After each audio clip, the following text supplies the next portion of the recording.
When we last left off, you had successfully passed the lesson of endurance, been led into the second ring of Shrakthlor,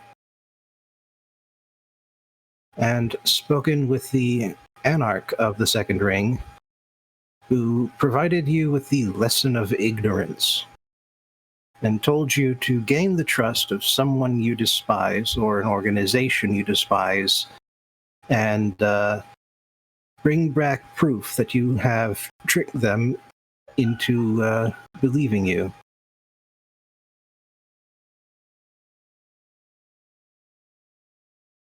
And after some discussion, you've determined that you have not quite met the requirements during previous adventures.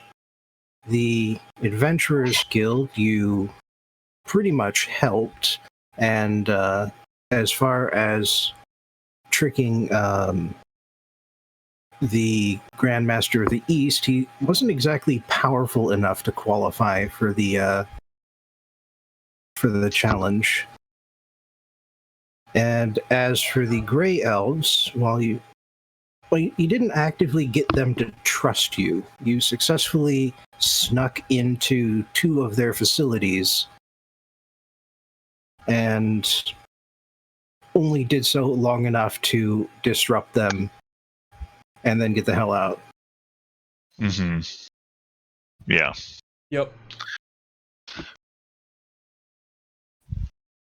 So no real bonding going on there. Now, here's a question. Do we need to do this as, like, ourselves, or can we, adopt pseudonyms or whatever?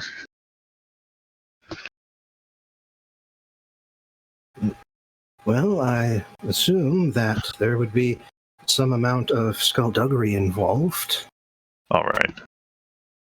And actually, I have been going through our previous adventure notes, some of yours as well, not just the ones I was there for. I've found 3 possible groups that we could fool that are back on Mynth. Oh, yeah? Go on. Yes, well, the first one that springs to mind are the so-called Red Elves. That one little splinter organization in Buntulus at the north end of their continent. Yeah, they had a weird underground city that was... I thought it had to be someone we despised, though. I mean, they're still slavers. Oh, they are? Oh, I forgot about that. Yeah. Sorry. Yes, they have broken away from the nobility aspect of their society, but all of the other terrible things that they do, they still engage in. Slavery, racism, absolutely no regard for any non-elven lives in general. I forget, when we met with them before, were we disguised as elves? Yes. Yes. Oh, okay. For some reason, I thought we had engaged with them not as elves. Oh, no. That, as a matter of fact, it was before meeting with the elves of Buntulus that Harvey gave Lily there that earring. It's great. Still can't talk Elven. Still can't read it either. Definitely can't write it. The reason I think they might be our best bet is, quite simply, they are isolated, relatively small, meritocratic, and considering that you guys have gone beyond regular power levels, that might be an easy way of getting their confidence. That is true. My power level is over 9,000. Not maximum yet. Nah, it's actually only like 18.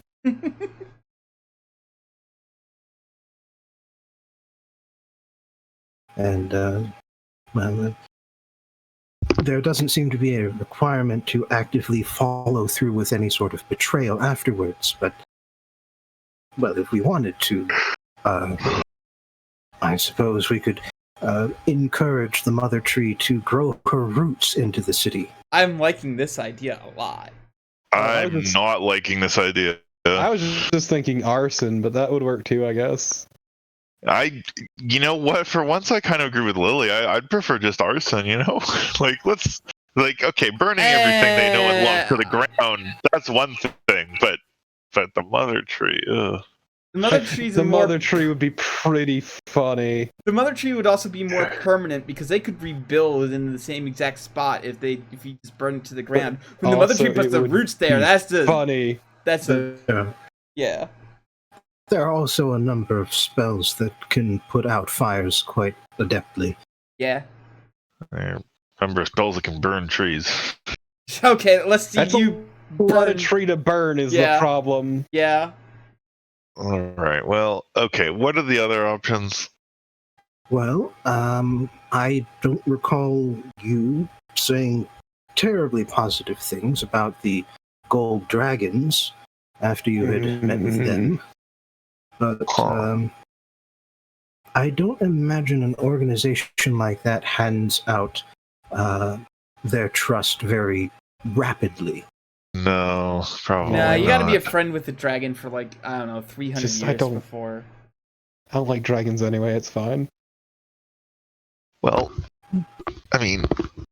They would certainly be powerful enough to impress the Githzerai, though. That's why I mentioned them. True. But it's like...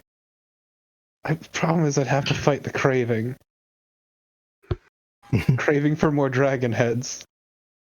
Oh, God. Look, it's strangely addictive. Silky would understand. Just fuck a dragon already, you know? God fucking no, I have standards. Okay, well, let me cancel one of the blind dates I set you up on. Setting that all aside, third option I've thought of is Empire of Okaar. You have listed your issues with the government on numerous occasions. I personally don't see the issue too badly. Look, I'm gonna level with you here. For me, it's just because it's fun to bitch about the city. I am 100% neutral on the issue, though. I have no strong feelings. It's just fun to complain.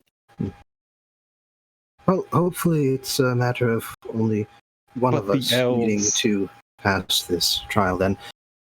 The elves would be funny. I'm still leaning towards the elves, yes.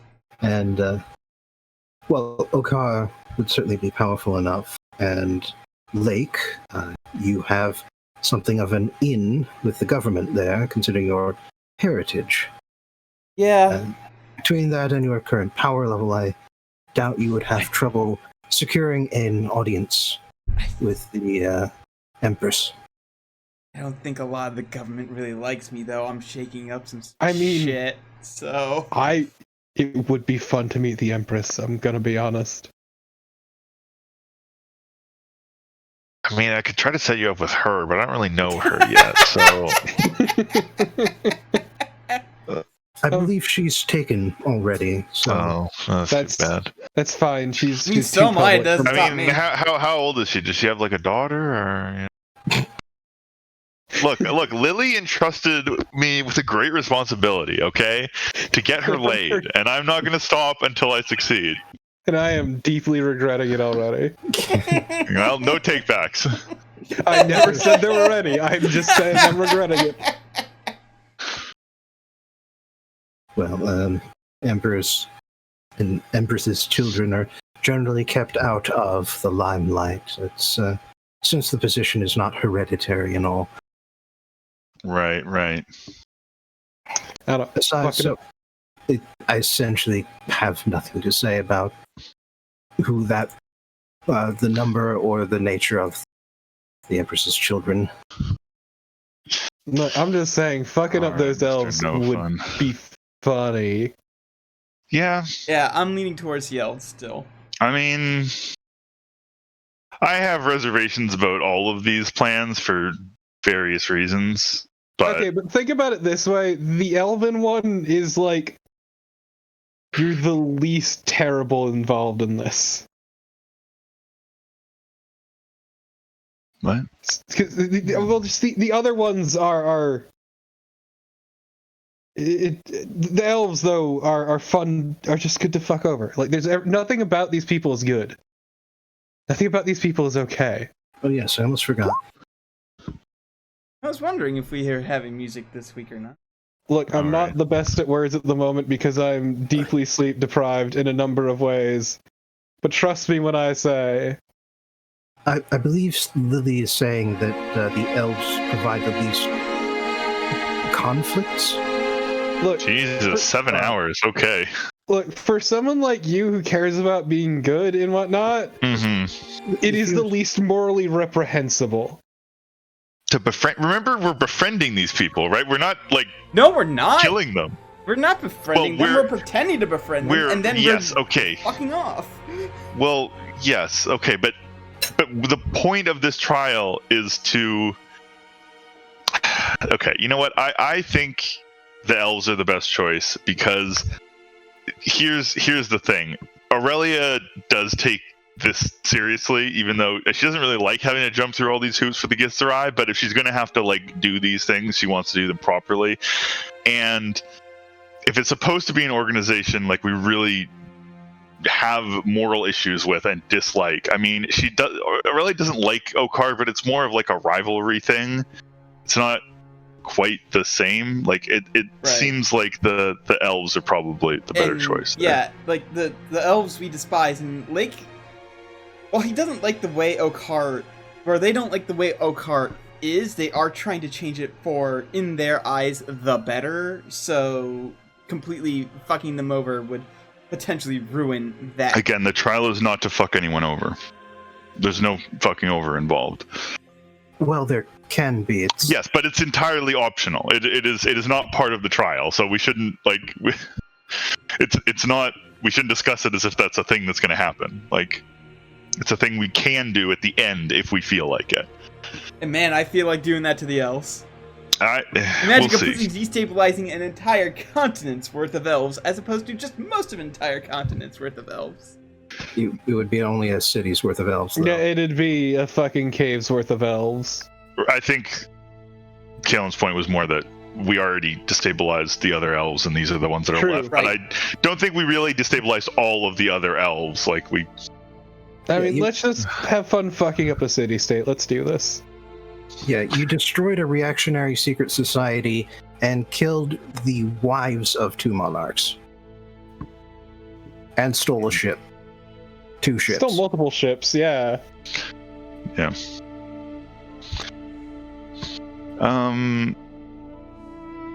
But yeah, so you've earned no friends, but you've also destroyed no countries. And yeah, the dragons are also like too long, too much long. The dragons, I just don't think we'll be able to get something in a reasonable amount of time. Not in my Between the lifetime. elves and the Okaar. Honestly, I'm okay with Okaar because Okaar would be more. We could just be nice, and as much as Aurelia doesn't really like Okaar, she would be willing to actually sincerely be nice to them. Yeah, for but the sake thing of is, And that's- none of us so- really despise Okaar. Yeah, that's sort of the problem is that. Yeah. It would be too genuine, is the thing. Like, Right. so yeah, I think it should be the elves based on the lesson. And then we can fuck them over. Yeah. Sure, I'm really not that committed to that part. I mean, if we get a good I chance to, sure, but okay. Well, look, I don't like all the slavery and all their shit either. That's obviously terrible, but you know, we have to prioritize. Well, from Look, what I we'll worry understand, about it when the time is relevant. Yes, that's what I'm saying. it's possible that introducing the roots of the mother tree into the area won't just simply destroy the city.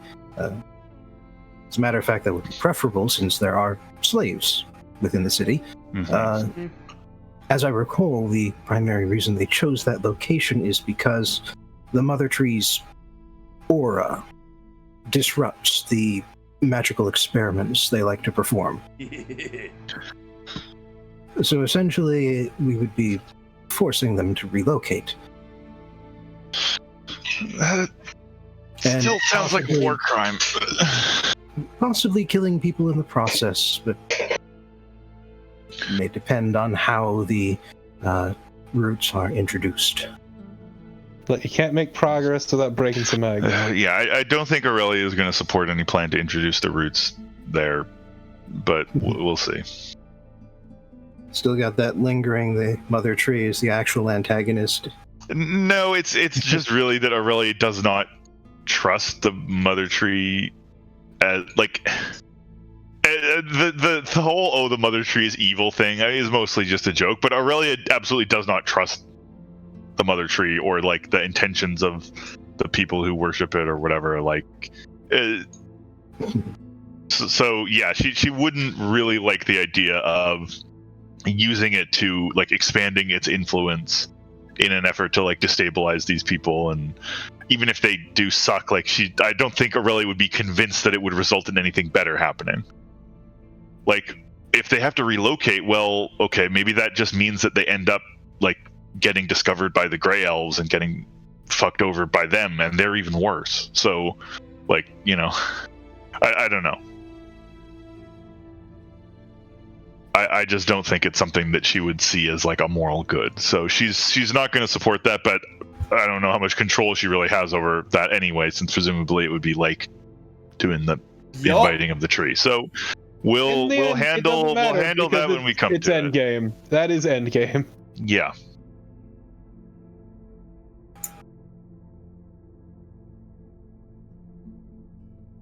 All right. Well, you had already been escorted out of the second ring, the children's ring, by the time you had this conversation. But following that, and after getting... Well, no, it would probably be the same day. Don't think he used it. Well, I'm just muttering to myself, but yeah. Point is that Lorm gets you back to Viana using plane shift.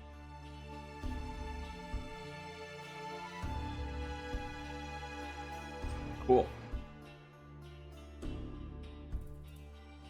And from there, you are able to use the same trick you used last time, which is essentially to start in North Kalagia and just cross the Arctic border up to Buntalus, keeping low to stay away from elven patrolling ships. Mm-hmm. And I assume you use seeming to resume the elven forms that you had taken It would on. be real hard otherwise. Yeah. Plus, we already have like the perfect cover story for Lily being a mute.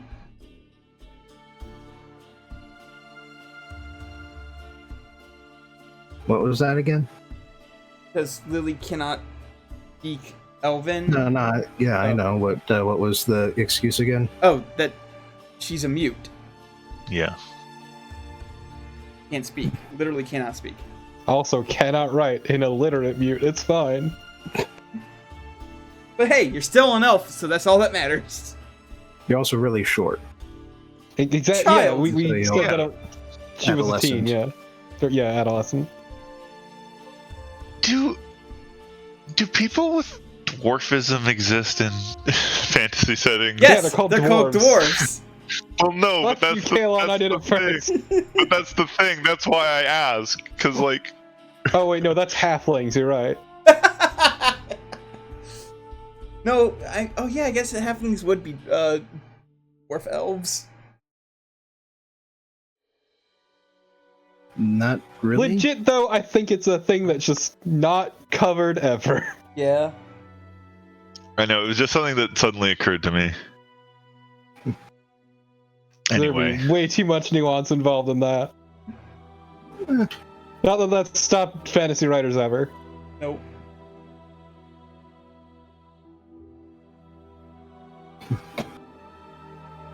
No, I more meant at drawing the line, Bobbin. I like to think that humans with dwarfism just grow the biggest beards they can. Joke. No, not just blend in. yeah, not as a joke, but just to explain that they don't have a developmental disorder. They're just from a foreign land, and therefore should get more respect. Well, regardless,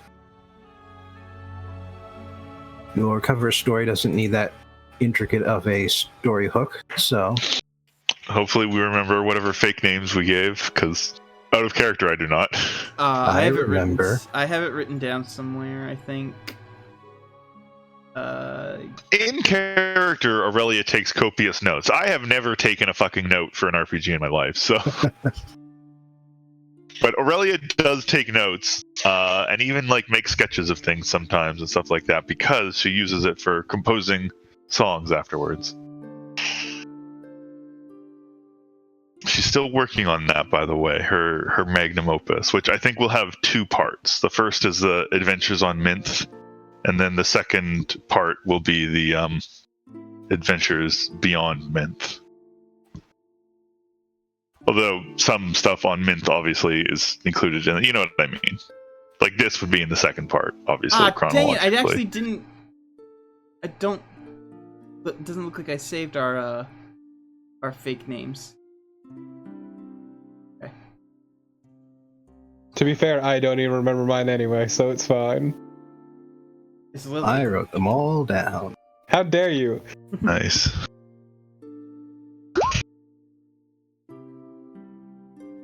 Oh yes, Amara Aristina.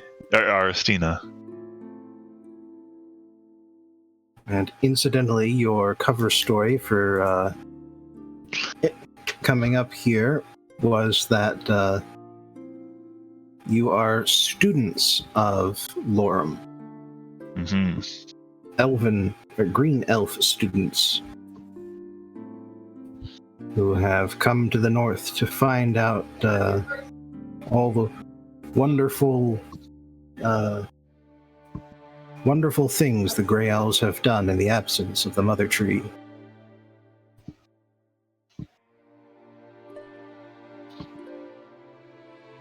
That's about to fucking change in a very rude way.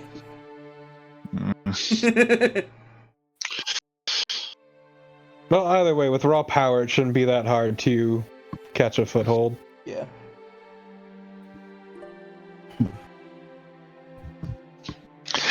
So, what's our story for coming back? Do we have any ideas there? We liked what we saw. We explored some more options, and we're gonna come back and we've narrowed it down to a couple places, and God, this is one of them. How can we destroy these guys? These guys made my cool cape. Remember that? No, I don't. Not really. All of you got items. Yeah, we all got items from these guys. They're not that bad, other than the slavery, which is bad, and I do condemn that. You got the marvelous I got my sweet paints, yeah. Yeah. You know what? They're mine now, not theirs. Yeah, I but we forgot can get what more I cool got. shit. The Rod of Inertia, which you have never really used. Oh To yeah. be fair, we can loot and pillage whenever. Maybe we can convince them that slavery is wrong. No. No. I Through doubt that. Through the magic of song.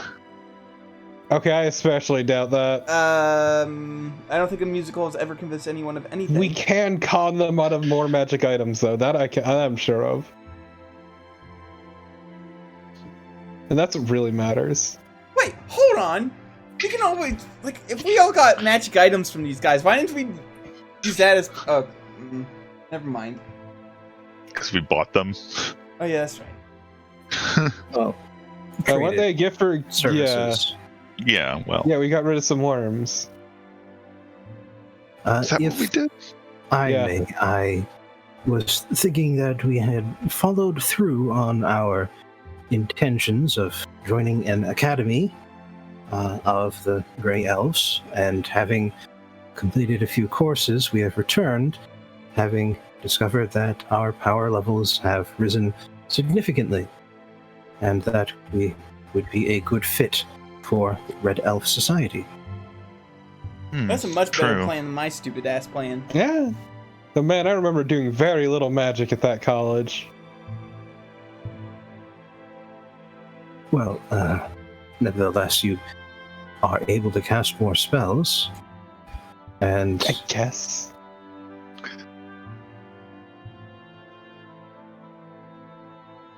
recall that they have those booths to judge someone's their potential.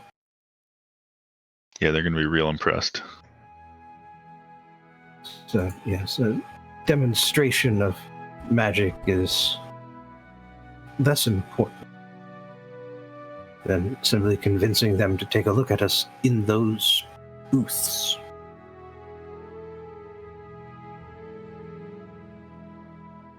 Yeah, I like your plan. Let's go through it.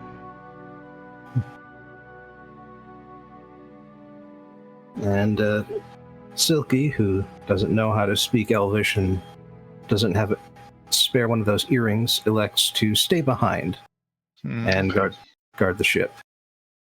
Lucky.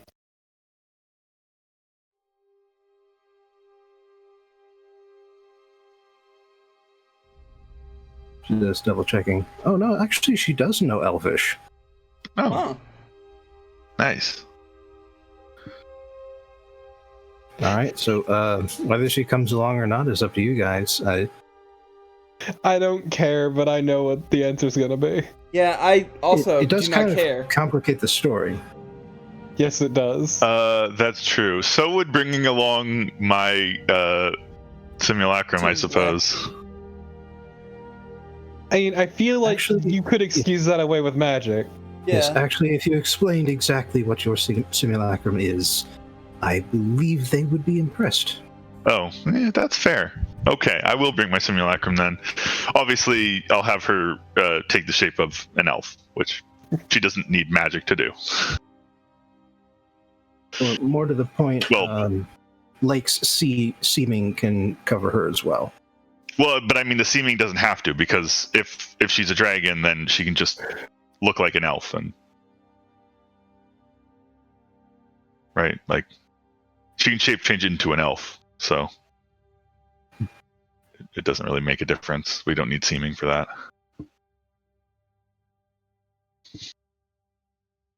Well, regardless.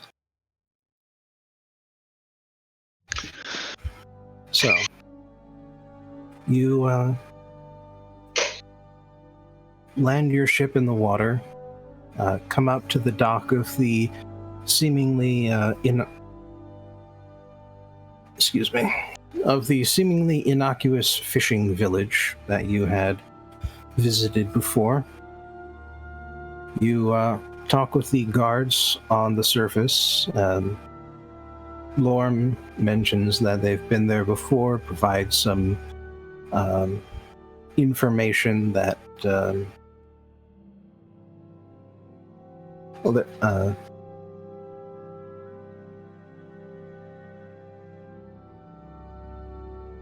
hell, he says stuff that makes them believe him, and eventually, words escape me. It's fine.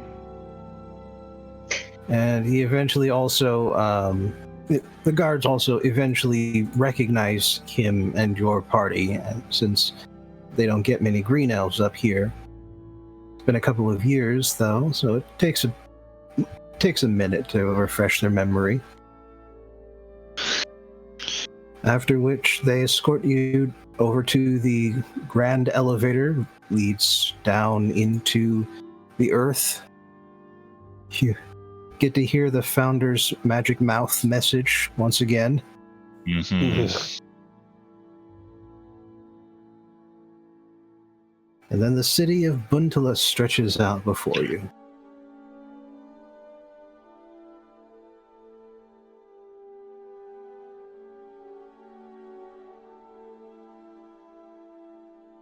What do you do first? forget. Do they have good food here? You never really had the opportunity, but pretty much everybody here has prestidigitation. So the food they have here is fairly basic and doesn't look nice, but tastes exactly however you want it to. Oh. Can't believe all they eat is protein paste. I mean, to be fair, I have prestidigitation, so I guess my food always tastes how I want it to in that case. Where's the fun in that? I never really thought about that. I like just that. sounds boring. I like This that. whole time I've been missing out. I like that me and Lily had the exact same reaction, basically. Same reaction, different words. I mean, it really only applies when you aren't trying new things and don't want to try new things, but in this So, case... sounds like the people of the city. Yes, in this case, they don't really care about the appearance of food when they can modify the base material into whatever they want.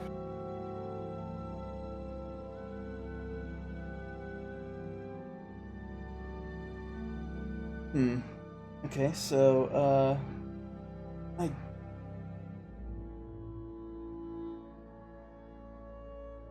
shouldn't we try and convince them to, like, test us to see how far we've come along?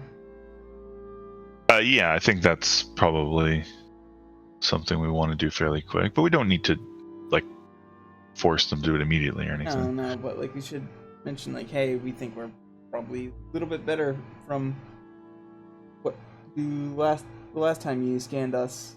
And by a little bit better, I mean we can cast spells we probably will.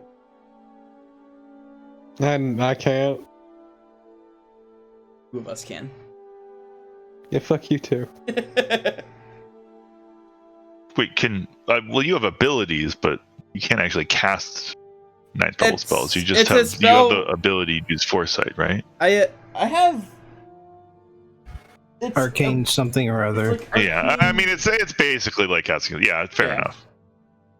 Yeah, I can cast a 6th, 7th, 8th, and 9th level spell once per day. It's just that most of the spells that I have chosen just like it's better and easier to just Eldritch Blast something.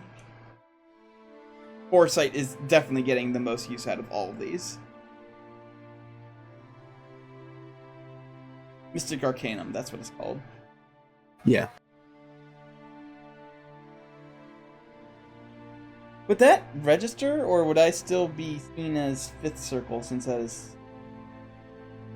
Like I said, these devices don't check the magic. Yeah, they basically check your level. Yeah, your potential max level and your current level is essentially what they can quantify. Okay.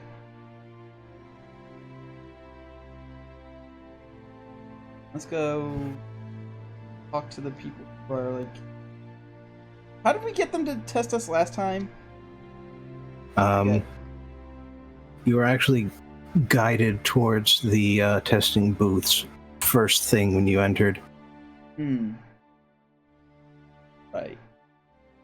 Oh yeah, you could just say we might need to check in and update. It's been a while. It's been a few years. Yeah. In hindsight, it might have been the first thing because otherwise, because if you hadn't qualified, they would have just ejected you.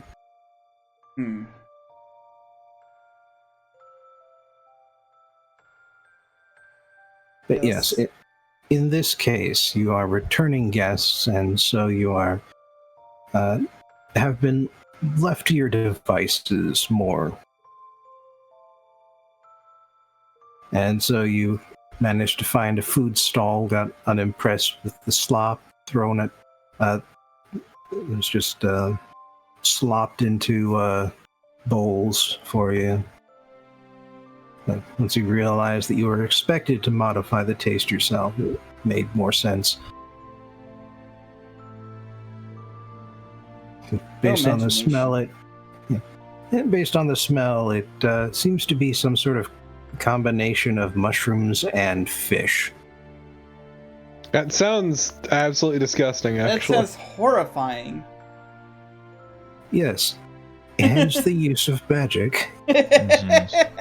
I'm pretty sure the smell is foul.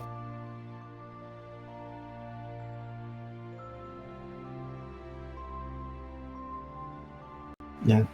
Curiously enough, though, the smell only really hit you once it landed in the bowl. Probably some enchantment on the big cauldron it was being cooked in. Anyway, the booths are essentially public access, and so while a technician basically guides you through the test, you have no problem with just sort of walking up to the building with open walls that where the booths are kept. And speaking of which, the technician, after the first one of you goes in, checks the readings, frowns, and just sort of goes up to the booth's opening and says, "I'm going to have to ask you to stay in there. I'm going to have to try this again." Did I break something? Did I break it? No, you stay there. Okay. Goes back behind the booth, runs the test again, frowns, shakes her head, says, "Well, if you could just stay here for a moment, you can step out of the booth now. Okay. I'm going to need to go talk to my supervisor." Could they be faking it? And she hurries off. Can't believe you were faking your numbers. Listen, I had to suppress my power level. I will punch you in the fucking gut.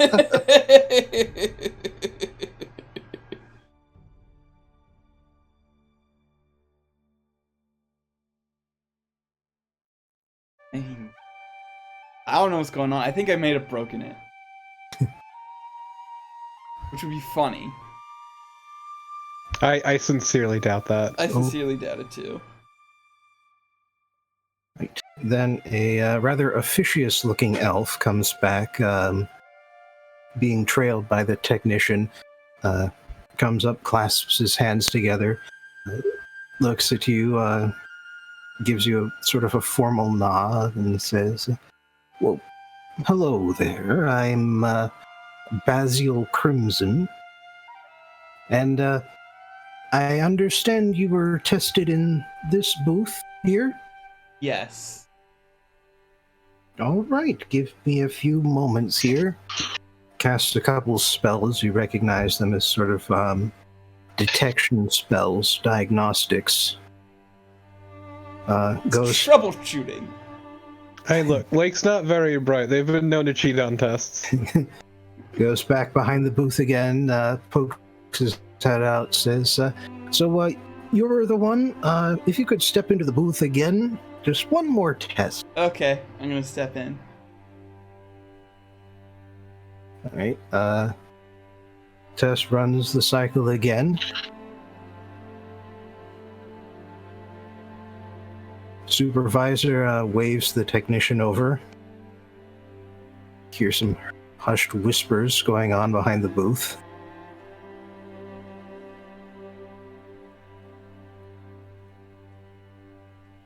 Finally, the supervisor comes back out with a rather strained smile on his face. Says, "So, don't believe this has happened before, but you seem to have buried the needle." Huh. Awesome. That sounds pretty fake to me. The scale on which this booth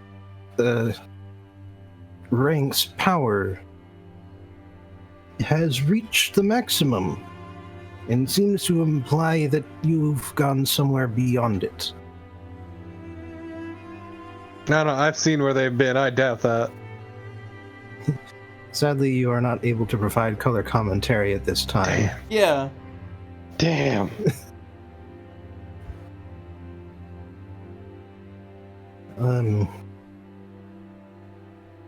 What about the rest of you? If they step into the booth, I'm pretty sure you'll find everyone except for the professor here will probably also bury the needle. I'm going. to the I'm booth pretty so sure I hard. can cast spells you guys have never heard of. I'm going to that booth. Well, if you would... Oh, yes, that's precisely... You'll understand we can't just take your word for it. Yes, of course. Goes back, performs the test, looks around the edge of the booth. Hard to read his expression at this point. But he gestures for someone new to come into the booth.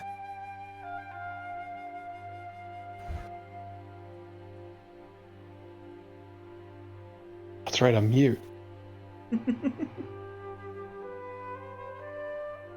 And so, yeah, the process repeats with both Grenache and Aurelia. Mhm. And each time you see the supervisor's head poke out, it looks a little paler than last time. Finally, he gestures, and Lorm enters. Lorm gets scanned. And Hush whispers again. And Basil comes back out, and the technician runs off. Well, with your professor here, it seems obvious that our equipment is not broken.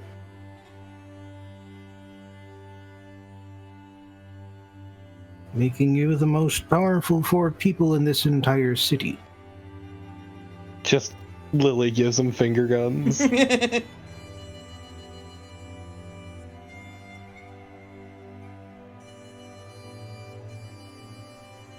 I've sent my technician off to the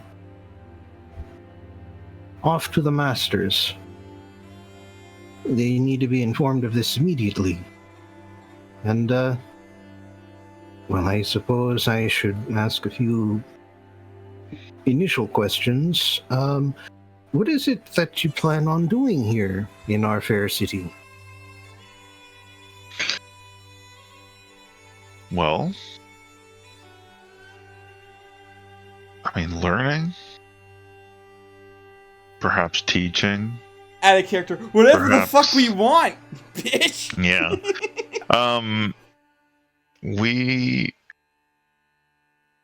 from our previous travels here, we believe this city to be the most enlightened in the world, and the best place for us to share our gifts and reap the rewards of it. Real good place to plan our roots, so to speak. I see. Well, Just Lily punches Lake on the side. I believe some of the masters are going to be glad to hear that, and others are going to be not so enthusiastic, I would say.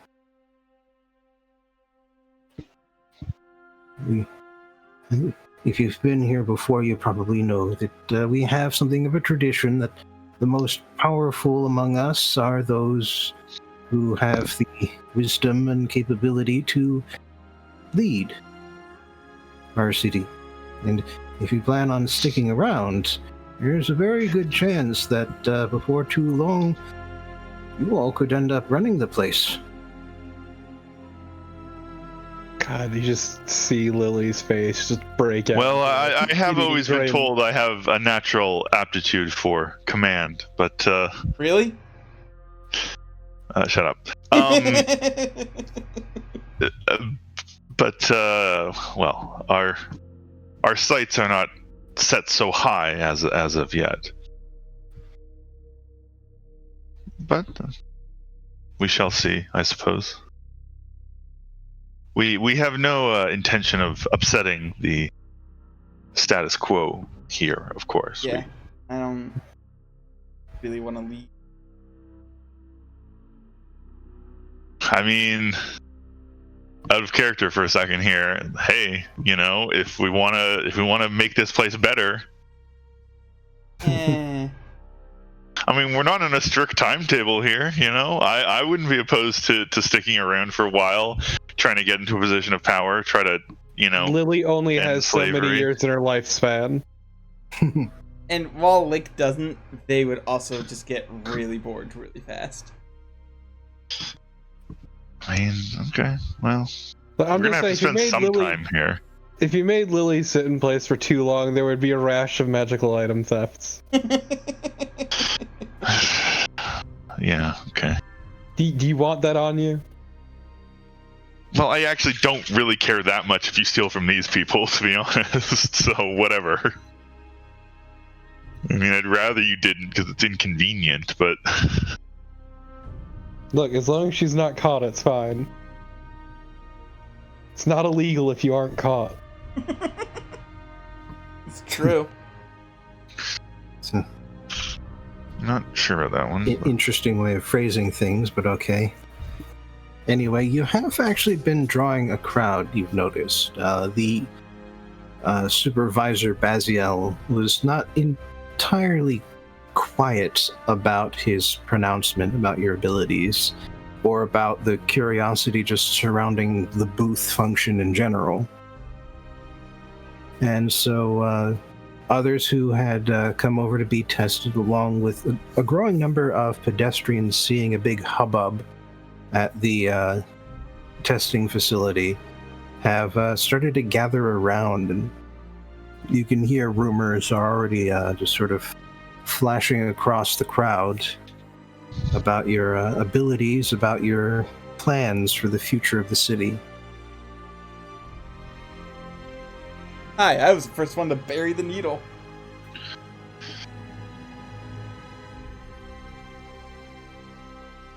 There's nothing Lily can do to hide the shit-eating grin.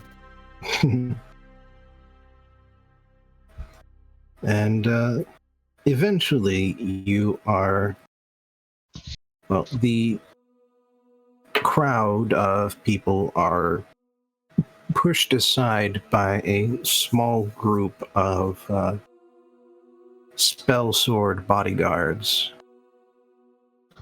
or blade singers, elven variety, who have cleared a space for what you judge to be the masters of the city. There are 7 of them.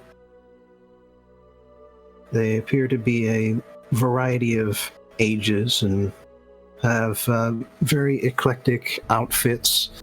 Nothing particularly in common between how they look, and that is fairly true for the rest of the city as well.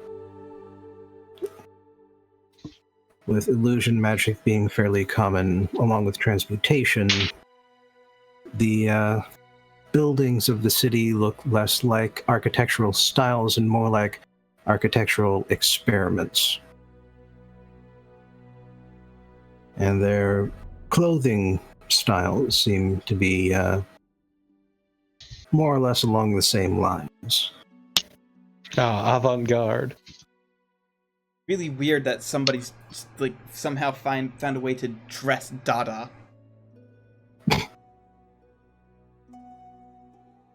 I'm into it. That being said, as soon as you see the 7 masters appear, you start to notice that their individual outfits seem to have a certain amount of reflections among the crowd. The trendsetters. Yes. Well, I know what I'm going to do next. Nothing good, I'm sure. Time to come up with a new style. Influence the city through the power of fashion. Problem is, even if it's not fashionable, they'll eat it up anyway because you're the fucking head of state. My friend, that is what fashion is. That is precisely how it works. Why do you think powdered wigs became a thing for a while? My point is, I will judge you regardless. It's not about how something looks, it's about what it means. It's about how rich the first person you use it is. That's generally a big part of what it means. Right. So the person at the head of the Masters steps forward, puts out her hand for a handshake rather than a bow. I will shake it, sure. Good to meet you, elves from the south. So, I understand that you've got quite a bit of experience beyond your years. One might say that. Just literally just looks at him and shrugs. It's not every day we find people of your caliber just wandering through the doors. And by the way, I'm Pamandia Fuchsia. An honor and a pleasure to meet you. Yeah. And Lee accidentally snickers. who would you happen to be? Amara Aristina, at your service. I'm Nasir Iradan. The quiet one name is Viesa. The one whose player is not here is Gormon. Sorry, my brain just keeps saying, ah, yes, Viesa, like the sausage.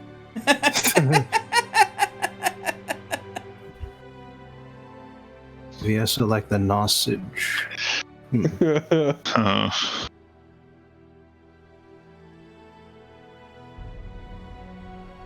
And I would be Magus Thorm, the one who first discovered these fine fellows. Sadly, they have since surpassed the master, as it were. Be proud of that. What every teacher should aspire for. Yes, indeed, but sadly it means that I am simply a third party to this conversation. Indeed, and speaking of this conversation, I understand that you're thinking of sticking around for the time being. Nice city. Well, for a time at least, yes.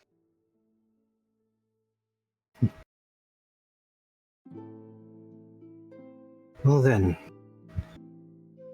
it will be an honor to see exactly what you can do. Oh, I look forward to demonstrating my abilities.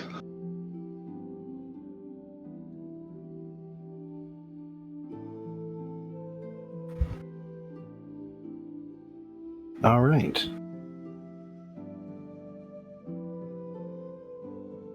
So for this next part, I'm thinking we do this in sort of fast-forward mode. Sure. Yeah. Yeah, with less stuff about individual conversations and more about broad strokes. With that in mind, you are approached by no fewer than 3 of the current masters who ask you for help and suggest that this is a time to shake up the leadership. Yeah, of course. Mm-hmm. Yeah. I would like to try to get a sense of the current politics of the city. What are the factions at play here? What are the Yeah, how can we cause the what most are fucking the chaos? current political struggles beyond? Well, no, Aurelia is actually thinking in terms of like if she can perhaps there's a more liberal faction, a more populist or progressive thing or whatever that Yeah. could be. I mean, Aurelia isn't exactly a populist, obviously, but you know what I mean in terms of Yeah. perhaps a kinder hand to the those who are on the bottom of the Instead totem of pole. whipping the slaves, Less xenophobia. instead of whipping the slaves with bladed whips, why don't you just take the blades off the whips instead? Exactly. Just use positive reinforcement. On Real progress. Yeah, how do we fucking hold to see that? Because I'm actually interested. But yes, is that something I can try to do? Or I mean, maybe that's what they're going to tell us in this conversation. I don't really know. I just wanted to. Well, the first thing you realize is that the 7 masters are masters of 7 schools of magic. Oh. In the process of that, you realize that conjuration and evocation spells are sort of wrapped together as the same category under the Red Elf schools divisions. Okay.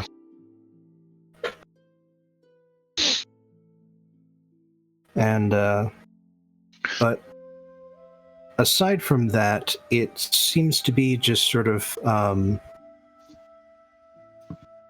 essentially the rivalries of academia. Each of the masters wants more of the city's funding and get more of the city's money and resources and personnel to be funneled towards their particular projects and their particular sections of the city.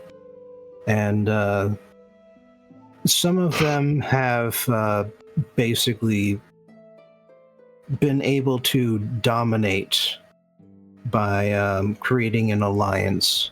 That is why 3 of them came to you, because the other 4 have united in order to create a unbreakable majority. I see. All right.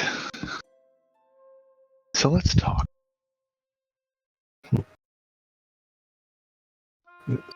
The easy immigration policy of the city means that, at least as far as elves go, anyone dissatisfied with the community is able to just pack up and leave, head back down south, and become a gray elf again. Mm-hmm. Or for the first time, depending on if they grew up here or not. Right. And so, as far as social considerations go, there is some philosophical differences between the different masters that are sort of based around the particular schools they practice. For instance, the necromantic master has a particularly disdainful consideration of the slave stocks. In what sense? Well, in the sense that these are animals used for testing. Okay. So that's not great. Is he one of the 4 or one of the 3? One of the 3. Oh, that's unfortunate. Not a very popular person. Right. What about the transmutation master? Transmutation master is part of the majority. Okay. And Gunning for his slot. I can cast a spell he's never even heard of.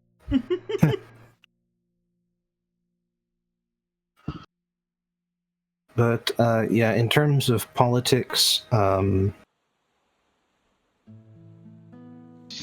tends to view anything and everything as potential fodder for a spell. Something worth experimenting on, and the value of a person, object, or place is proportional to just how useful or interesting it would be if a spell were cast. He sounds fantastic. Right. Okay. So they're just various flavors of sociopaths. That's good. Are there any that are less reprehensible, Bobbin? Well, here's the thing. Here's the thing. We're supposed to be making friends with like at least one of these really awful people, and if it's gonna be someone we despise, I think we found a fucking winner. Well, we found 2 winners so far, but no, yeah. There's no requirement that we ally ourselves with the worst of these people, though. You know, I mean, no, true. I think it would be worth trying to see, you know, which is the least bad option. If any of these people are less reprehensible, right? Also, I had to step away for a second. What did I miss? I'm sure it was. It sounds like I missed something good. These people are shitty people. Wow! Fucking shocking! Not really that surprising, to be honest. But, you know. This did more at 11. The necromancy and transmutation masters are particularly sociopathic. Wow! Fucking shocking! I hope the third one's the enchantment master, because man, enchantment fucking gross shit. Just forcing someone to do what you want them to do. Look, I can't wait for the illusion one to show us his washboard abs. Yeah. Let's see. The enchantment master, mistress in this case, seems to be relatively compassionate at first, but also has no concept of personal boundaries or consent. Ooh, okay, well, that's some good shit.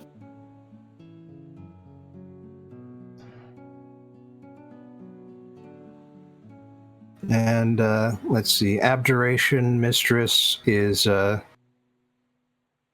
tends to stand off from the rest of the masters.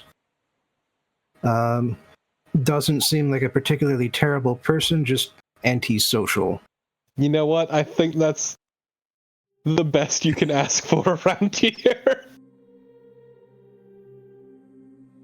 Honestly, she's probably the best of them all so far. Are they in the 3 or the 4? Abjuration is part of the minority. Okay. Aww. Conjuration is part of the majority, and that master is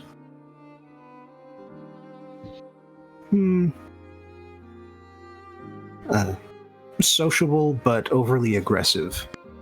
All right, that's not that bad necessarily. It does not seem to have any opinion on slaves. Neutral on slavery. Yeah, still feel like that's the best. I mean, around here, that's probably the best you're gonna get. Just sort of shrugs and says that he summons in whatever fodder he needs to test a new spell on.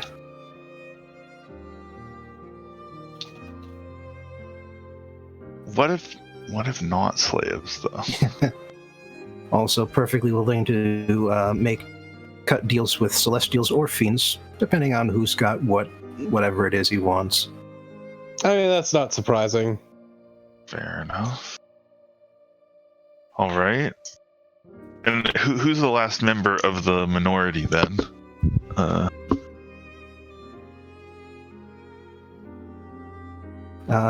Divination Master. Okay. Well, divination doesn't have a lot of high-level spells, does it? Yeah. It's like foresight, and then like the next highest one is like level 5 or something. Yeah, nobody seems to like him, and pretty soon you realize why. It's because he blackmails everybody. Yeah, that's right. Look, it's fucking divination. I would have been my shocked God, otherwise. Okay. Literally, the entire School of Magic is about digging up dirt. All right. So the plan is we kill 6 of them and put the abjuration lady in charge. That's the best I can think of so far.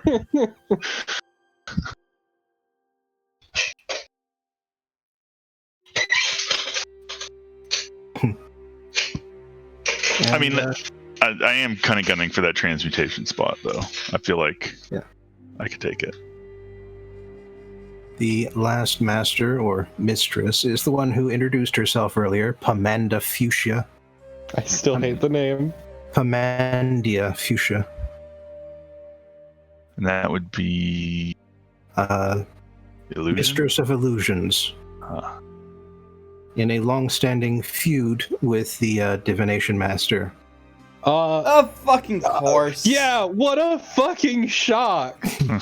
Does not seem to have time or consideration for any other,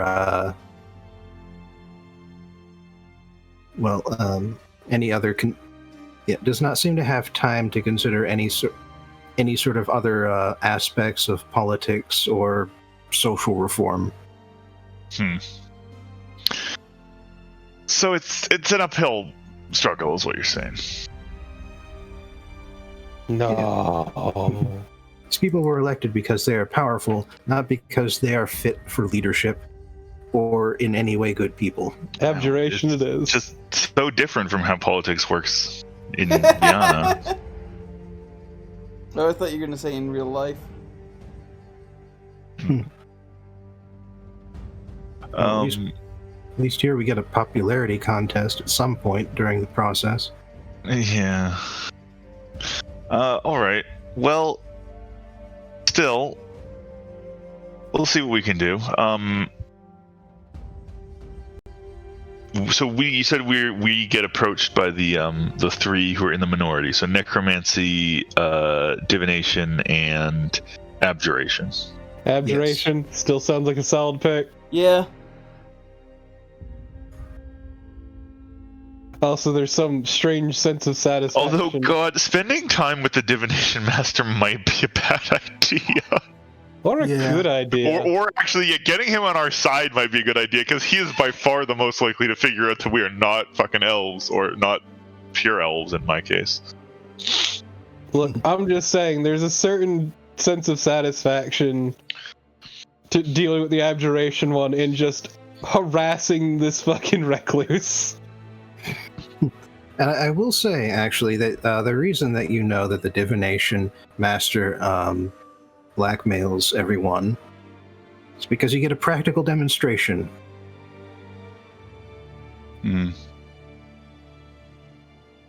Go on. As in, he sussed out that you aren't actually elves. Yeah. Immediately. Yeah. Yeah, but also, Saw we that can coming. kill him. And that's very easy. Yeah, it's real easy to stab him a bunch until he bleeds out. Also, He's because a he's wizard. fucking divination. He's a wizard. He only has a D6 hit die.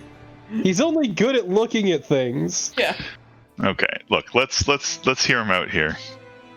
Also, to be fair, if we're gonna murder anyone, there's better targets.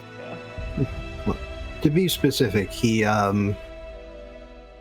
well, he doesn't want to expose you immediately because you can be useful for him.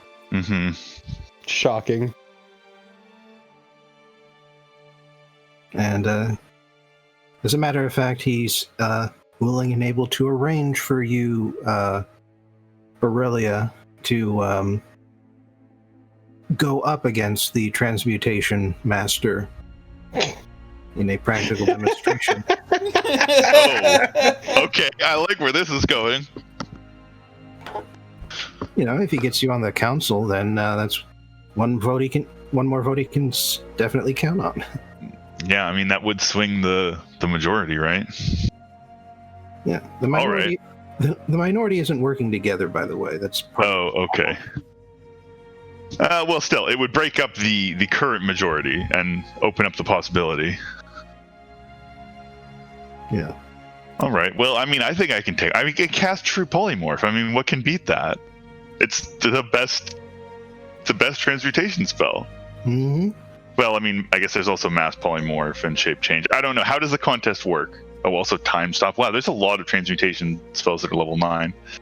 Well, the simple fact is that he doesn't have access to any of them. Yeah, exactly. And while you don't cast spells that they've never heard of, but you do cast spells that They've never seen. they've never seen cast before. Just like purely theoretical magic that you have brought to life and demonstrated in front of their eyes. Nice.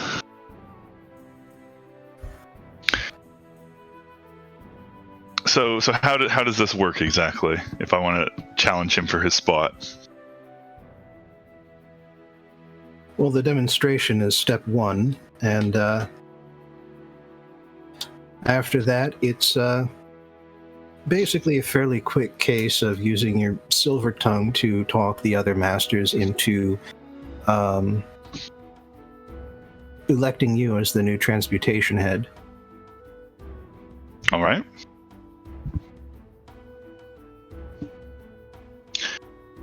Well, I'm happy to go for it then. All right.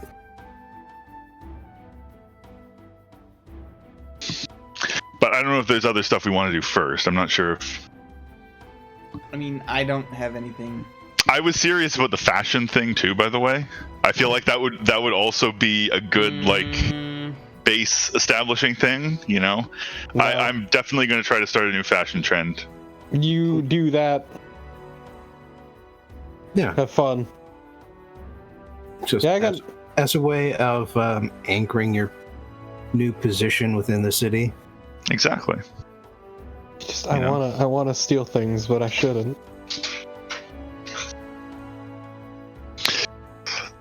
Ooh, I know. Okay, Aurelia's got part of the new trend is clothes not made by slaves. 0 slave labor. Yeah, it's gonna flounder and die out real quick. Yeah. I don't even know. Do they even? I mean, real craftsmanship they probably don't actually, like, the rich people probably don't actually wear clothes made Now, by what you slaves should in the do first is place. introduce the They mullet. probably have magical artisans who make like the nice clothes. If you would introduce the mullet. Well, no. That's a joke. I mean, I'm willing to do so. It's the new high fashion of a mullet, a wife beater, and some torn up jeans. Look, Vienna is the fashion capital of the world. In Who Aurelia's said that opinion. other than you? Well, I said it, so it must be true. Therefore, Aurelia can definitely come up with a great outfit, and I am going to roll performance, because fashion is all about performance, essentially. As a matter of fact, the transmutation school is the head, the usual leaders of fashion, because the fabricate spell is a transmutation spell. Perfect. And the fabricate spell allows you to create basically whatever fits within a 5-foot cube or so. Or, no, a 10-foot cube even. If you have enough raw material, one spell can create any number of things that fit within that space. Well, I mean, look, there are some outfits that would use all of that space. That's all I'm saying. So, anyway, that is my role. I don't know if you actually are going to use it for anything, but that is my role to establish my new fashion trend. So, I'm not going to bother describing what it is because I don't really know what they have to begin with or what would be appropriate, but it's something cool. Yeah.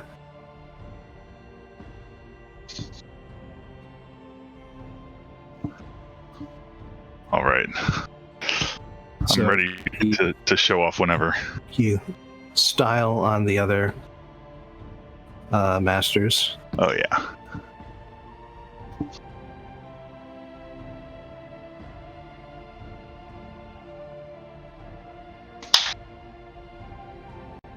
And actually, there is something to steal.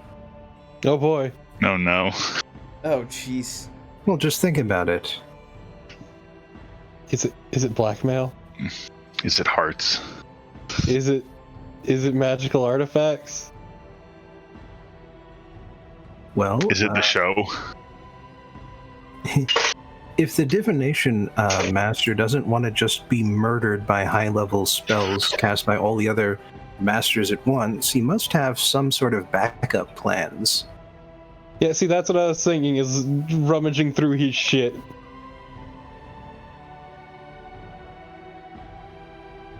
Because if he's And got while it would blackmail, be- it's my blackmail now. Yeah.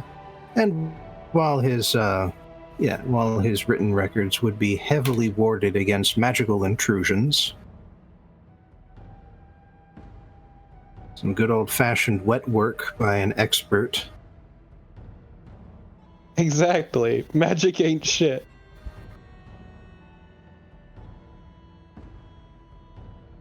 And that's what really matters. So if you want, I can roll something for you. All right. I believe it would be stealth plus thieves' tools. Oh boy. Okay, let's see. My stealth roll and thieves' tools.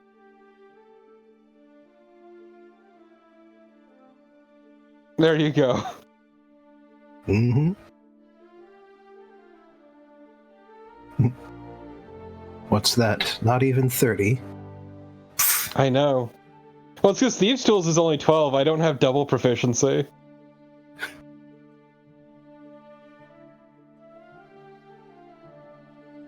But, yeah, so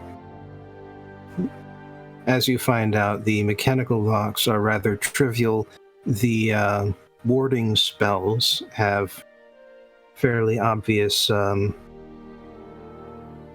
cutting points, and while they trigger if they feel a person crossing the boundary, they don't trigger when you pull out your long metal tool to reach out and scratch away at the runes to disable the ward. It's funny too, because I could also use Mage Hand to manipulate my tools. Mm-hmm. And that does come in handy at times. It's great because I can't read a damn thing.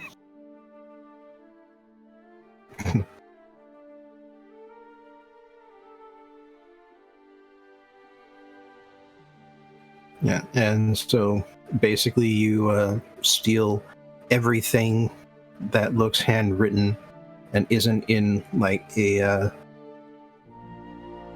actual book. Yeah, if I can't read it, someone else can, and that's what matters. And I imagine you also smash his collection of crystal balls just to be safe. Yes.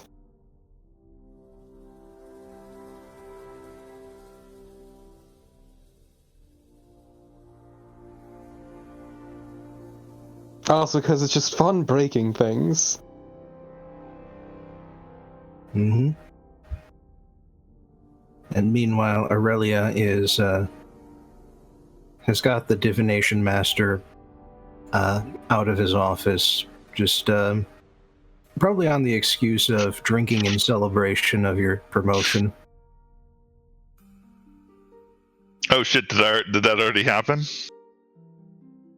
Well, we talked about it first, so yeah, that's the first thing that happened. Oh, okay. I wasn't sure if I needed to do anything more to play that out. Okay, nice. Oh no, it's just like I said, it's just a demonstration of spell power. Sweet. Like not even a wizard versus wizard thing. Just we prove that you can cast spells of the ninth circle. He can't, so. Just how big is your magical dick? Nice. So that was the end of that, yeah. I'm now the ruler of 2 different cities. Not the sole ruler, but you know what I mean. This is probably a conflict of interest, actually. Yeah. And then when Lily gets back with all of the blackmail information, we discover that essentially, while the while the Red Elves don't really care what happens to the lesser races, they care a great deal about what happens to other Red Elves. And they also care about accusations of nepotism, since they're supposed to be running a very meritocratic society. Ah, yes, because as we all know, meritocracies exist. True meritocracy is.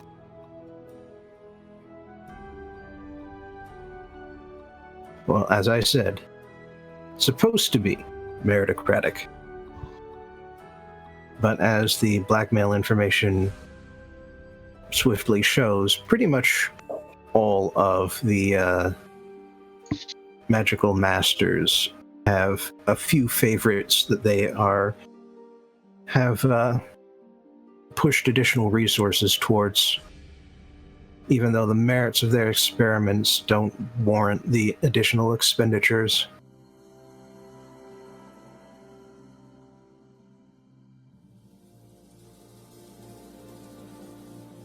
So, what do you do?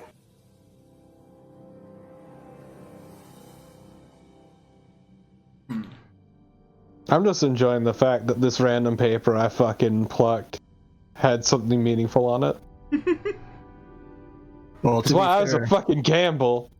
You didn't pluck a random paper, you plucked all of them. Yes, Just every to be single safe. one. Which is still a fucking gamble.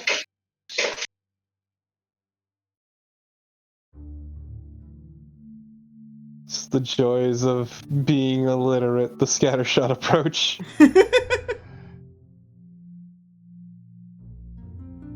Yeah, what should we do from here on? Because now you've got your position, and we've got blackmail.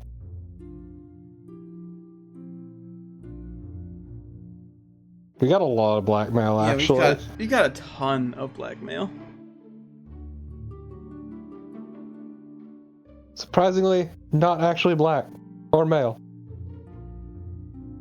But all right. Well, yes, good question. What exactly, how exactly was our objective defined again? Like, we need to bring some kind of proof, right? Yes. And you were actually given a staff as essentially a symbol of the rank of your office.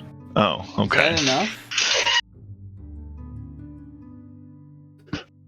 That be enough? I mean, it might be. Might be. I'm literally one of the 7 most powerful people in the city now. True. Or as long as it's gonna remain as powerful as it does. Yeah, well, I mean, until I mysteriously disappear, or we, I do will also something. say that the staff is actually a magical staff. Oh, nice. Okay, yeah. Does it require attunement? Yes, it is the Staff of Striking. It is a quarterstaff with a +3 bonus Huh. that you can spend charges in order to deal extra 1d6 force damage per charge. Okay, I mean, that's kind of cool, but probably not that useful to me. Yeah, we're probably I've got a better going to weapon. lose it when we turn it in anyway. So I To be fair, guess we might not lose it. we They might might just not. want to see it. Yeah, but like either way, we The last time you brought an item to them, they just destroyed it because they only needed it for proof. yeah. Yeah, and then the time before that, they kept it, but we didn't want to keep it anyway because it was literally a dangerous thing to have, and Yeah. they could actually make use of it. Yeah. So in this case, I don't see any reason they'd take it, but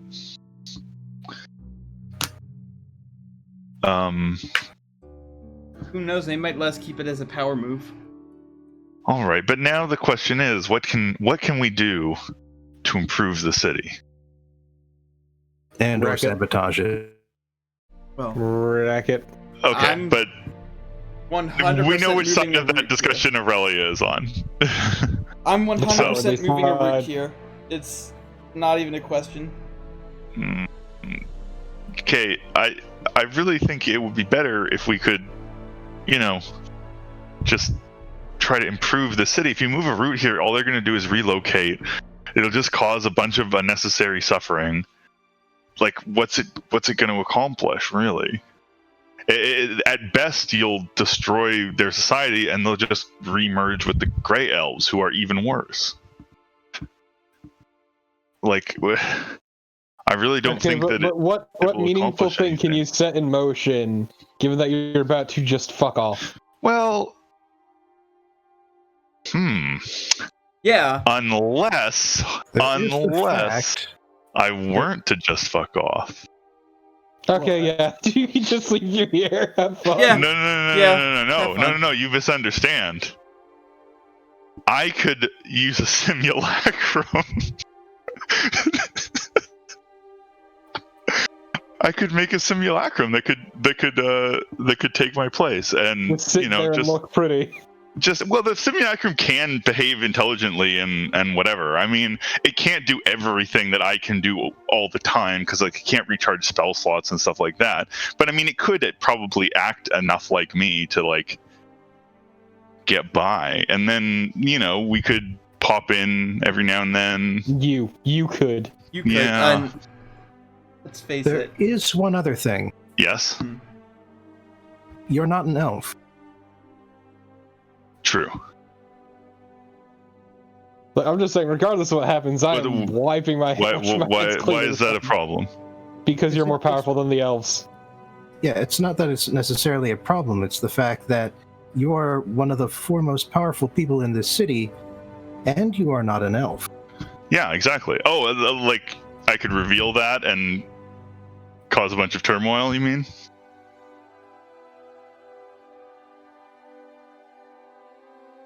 Or am I missing the implication here? No, that was the implication. That is the implication. You know what? I'm tempted to go that route as well. Can't wait to start some race riots. Okay, but if we were to perhaps Look, I've got to okay, look, we all agree that the most important thing would be getting rid of slavery. If we could end slavery here. Well, right? There's a bunch of other things that's wrong with this society, but yes. Wait, okay. I know what I'm gonna do. Well, the other things are like whatever. If you got rid of slavery in the society, yes, it would still have problems, but I mean, it basically wouldn't be significantly worse than like Okaar or whatever. Like, and there's still the racism and the racial superiority and all well, that. okay, but that's kind of tied in with the slavery. Like, okay, No, I was kind of counting those as the same thing. No. But no. Okay, guys, I have an idea. I'm sure it's terrible. Go on. Okay, I'm sure that with my status, I have access to one of those power testing machines. Do they use the power testing machines on the slaves ever? Bobbin? They have. And the sort of official line among both red and gray elves who use these devices on non-elves is that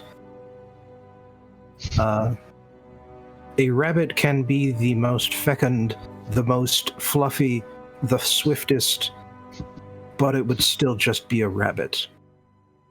Look, I need to work on my endurance before the race war.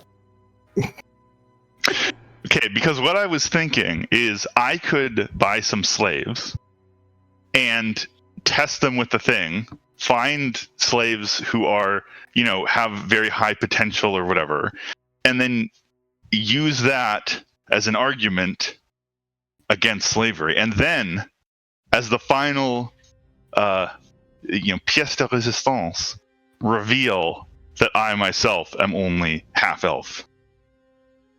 I'm no elf. I mean, She's no elf. Bobbin even said that they still view it as a racial superiority thing. Yeah, it's Yeah, but it would still fucking cause some problems for them, not and maybe some people would really. be. You would be the only important one. Yeah.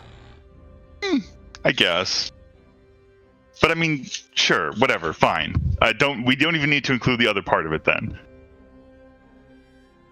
I just thought it would sort of bolster the case, but it's fine. Well, no, Bobbin said they've done it before, but it's still a view of. Oh well, they're sure, still but inferior. okay. So the way the way I interpreted that was like that. Yes, that's how they've taken it, but that's not how they've taken it. Like presumably, none of the 7 masters have ever made that argument. That actually slaves, non-elves can have the same potential. So, maybe it's, it is the kind of thing. It is a compelling I think you're argument. just making this way more complicated than it has to be. Well, okay, fine. Then let's just dramatically reveal that Aurelia is a half-elf and see how it goes. And if we just have to make a quick escape, we just have to make a quick escape. I mean, I have teleport. I can just Prep the route. Yes. I will say, is there any sort of way that you want to prepare the other masters? Well, the divination master already knows. Right, but in terms of basically pushing certain people in a certain position into being part of the majority, might be a way of making sure the society reacts the way you want it to. Yes, well, that is what I would like to do. I'm not 100% sure how to do that, but I mean, I wouldn't mind, sussing out the some of the other masters, particularly like the ones who seem less horrible, like the abjuration one, to see if maybe they'd be on board. Or the divination guy is a dickhead, I guess, with all the blackmail, but he also clearly isn't super ideologically racist or whatever, because he was willing to cut a deal despite finding out that Aurelia is not a pure-blooded elf. So that's because there are political benefits. Well, the Right. fact that still it wasn't a deal breaker, so that implies at least some open-mindedness on that front. right. And, I will just say, for the record here, that if you want the roots to enter into Buntalus, that is going to take a divine intervention. Yeah, but what else am I going to be using that for? And using divine intervention requires turning into a very large and obvious tree. Yeah, I was planning on doing it fairly far away. Yeah, Aurelia still really doesn't like that idea, but I guess she can't really stop Lake, and she's not going to try to physically force Lake not to do it. So No, the route is for when things go south. Yeah. And the implication I'm providing here is that it may not work when things go south. right. But you know what? I think that's fine. Yeah, we don't need the route. You can come back and do that later if you really want to. There's no time limit there. It doesn't require the position that we have right now. Whereas Aurelia's plan of actually trying to create some meaningful change in the society. I don't think there's going to be any meaningful change in this society, though. Well, okay, but why not try? What are we losing by trying? It's not like your plan won't work if this doesn't work, right? It makes sense to try this first, and if it doesn't work, then you can come back later and plow the whole city with a giant root, if that's really what you want. And Okay. incidentally, the abjuration, conjuration, and divination masters are the ones with the most open mind, with the most open minds. And the enchantment master is also, as I said, fairly compassionate, just rapey. Oh God. Okay. Yeah. Well, that's. I'm just gonna try not to think too much about that. Okay. What I would very much like to do then is try to set the groundwork with them, as you said. If I feel like it would work with them, reveal it in advance, and kind of, ask them what they think about the challenge that this presents to their worldview, I suppose. But obviously that is risky, so I'll try to use my best judgment for when that is actually. I would say make one persuasion check. All right. Well, I am pretty good at persuasion. Wow, that's a shockingly bad roll for me. Oh, I don't know if I should be saying who these are for each, but I guess I'll let you just. Okay, well, one of them is probably convinced. I'm just going down the schools of magic in order, so that's the enchantment mistress that you got a natural 20 on. Oh, she just wants to fuck.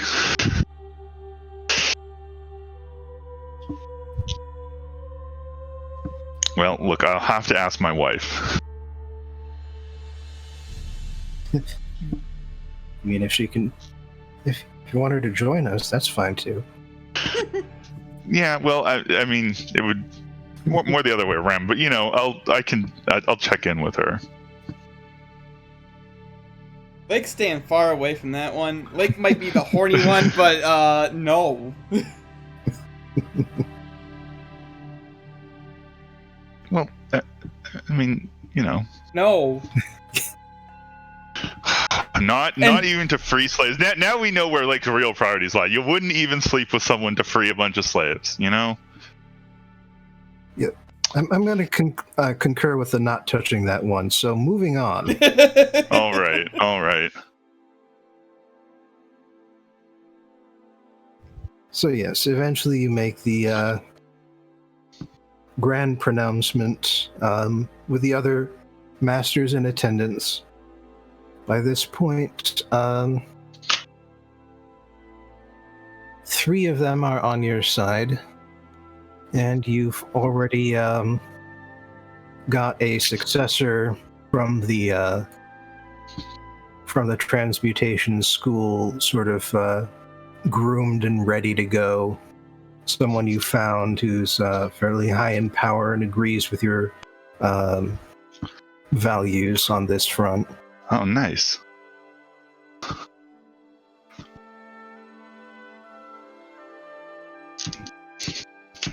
And you stick around long enough to hear the mumbling crowd grow steadily larger and larger and louder, and you don't quite see what happens next, though, because at that point it's probably the best time to teleport away.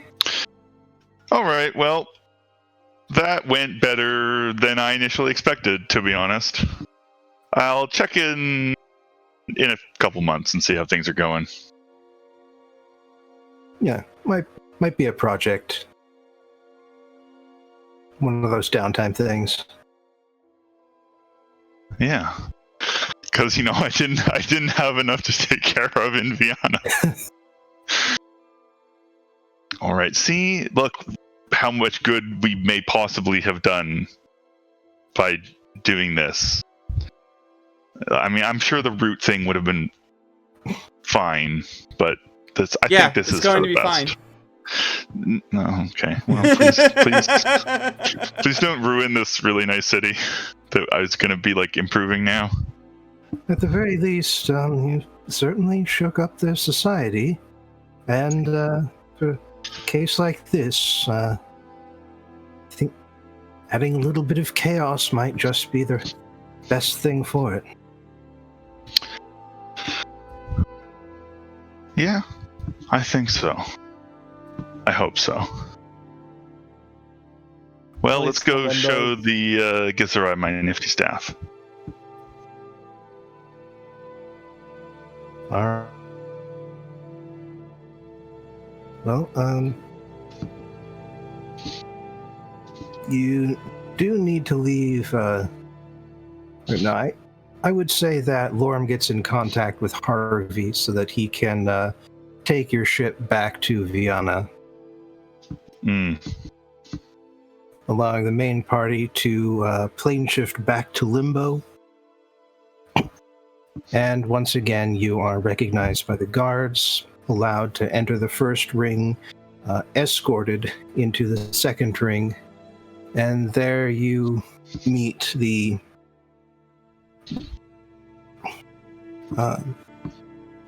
sort of old matron that is the anarch of the second ring. Mm-hmm.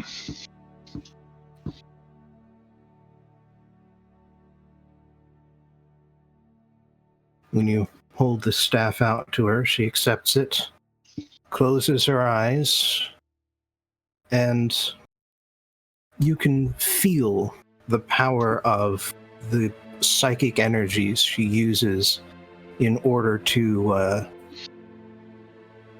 divine the history of the staff. Oh, nice. That saves us the explanation.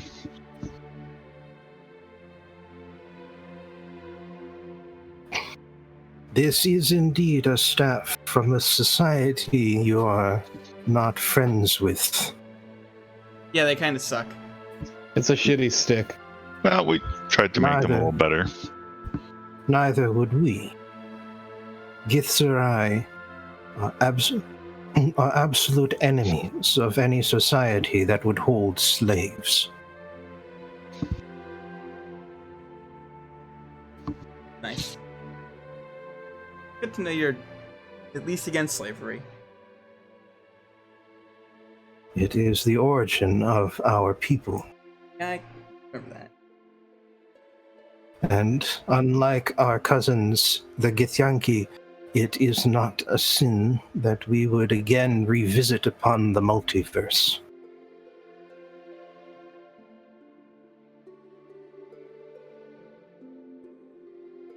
With that, she leads you through the pathways of the second ring, past another set of walls, even more massive, even taller than the set you walked through before. And you find yourself within the third ring. As you enter it, the Anarch gestures outwards and says, "This is the ring in which things are taught. Githzerai, who have become old enough to contribute to the strength of our city, come here to discover their profession.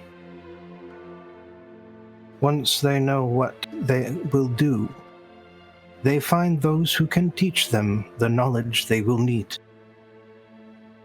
Older Githzerai also come to this ring to teach or to learn, or both at the same time.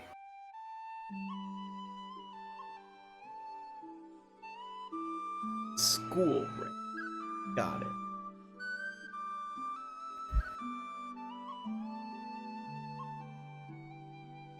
There are no masters here, except those who are those who are followed and wish to call those who teach their master.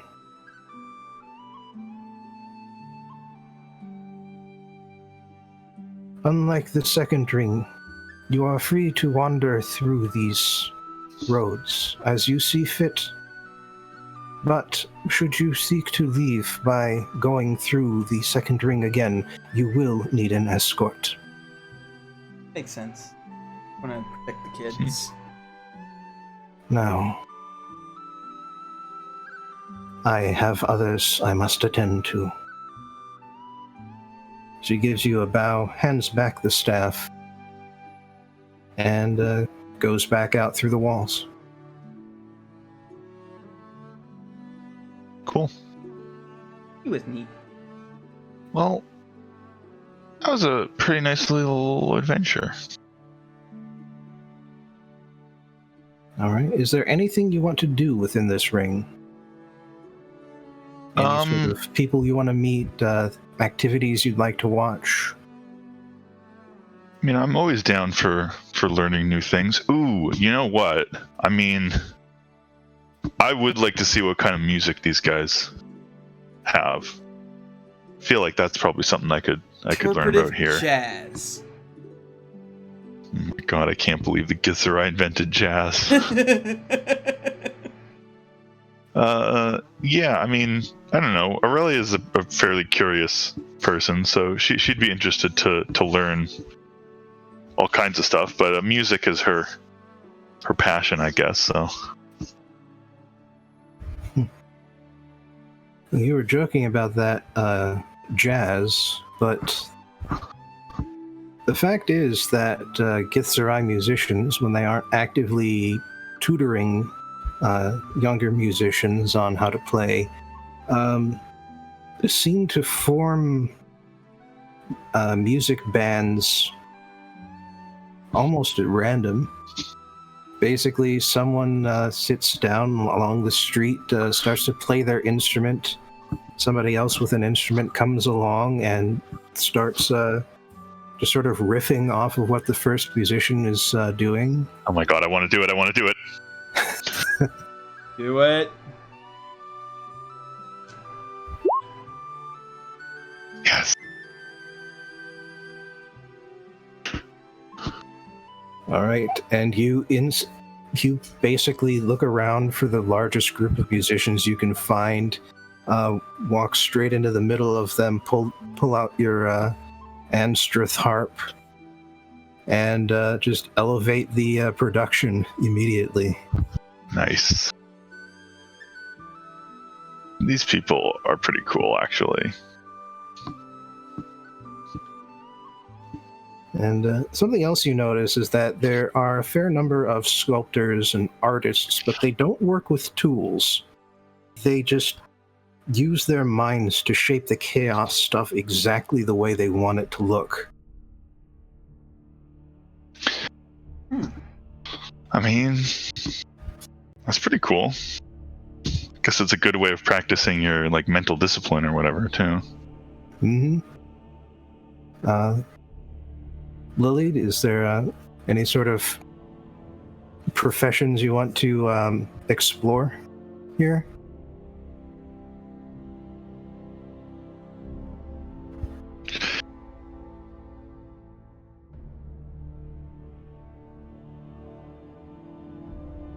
Corpo? Yeah, well, sorry. Are there any professions you want to explore here in the learning ring? What is the learning ring? That's where you are, in the Githzerai city. Okay. Yeah, I don't know. Yeah, there's been a big scene change, so. Yeah. Yeah, I'm a little tired. Yeah, same. All right, but Lake, you got any idea? Not that I can think of right now. No. Well, it's it's a lot more than just performing arts here. There are also. I know, but I can't think of anything. Kind of brain dead right now. Yeah. Yeah. Well, there are also Githzerai learning not just psychic powers, but also actual magic, or what you would think of as traditional magic anyway, along with more practical professions, fighting arts, Ooh. Fighting arts. Yeah. More than a little stealth as well. My god. But why train when I'm perfect at it? Yeah, you're already really fucking good at stealth, so you don't need to learn. You Well, can probably just- teach them. Yeah, just demonstrate your prowess, and you'll find students show up and ask you how to do what you just did. Okay, yeah, sure. I'll fucking wave my dick around.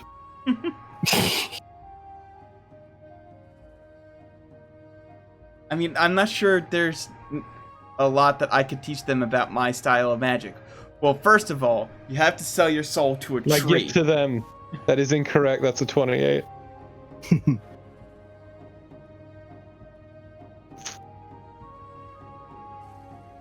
Yeah. I believe you at least have a tool proficiency or two. I do have- no, yeah. I think he's talking about like. Yeah, I can't believe Lake is proficient in himself. I mean. Anyway, I believe I have like Disguise kit. disguise kit and these tools. You do have that makeup. Teach them how to fight a vampire.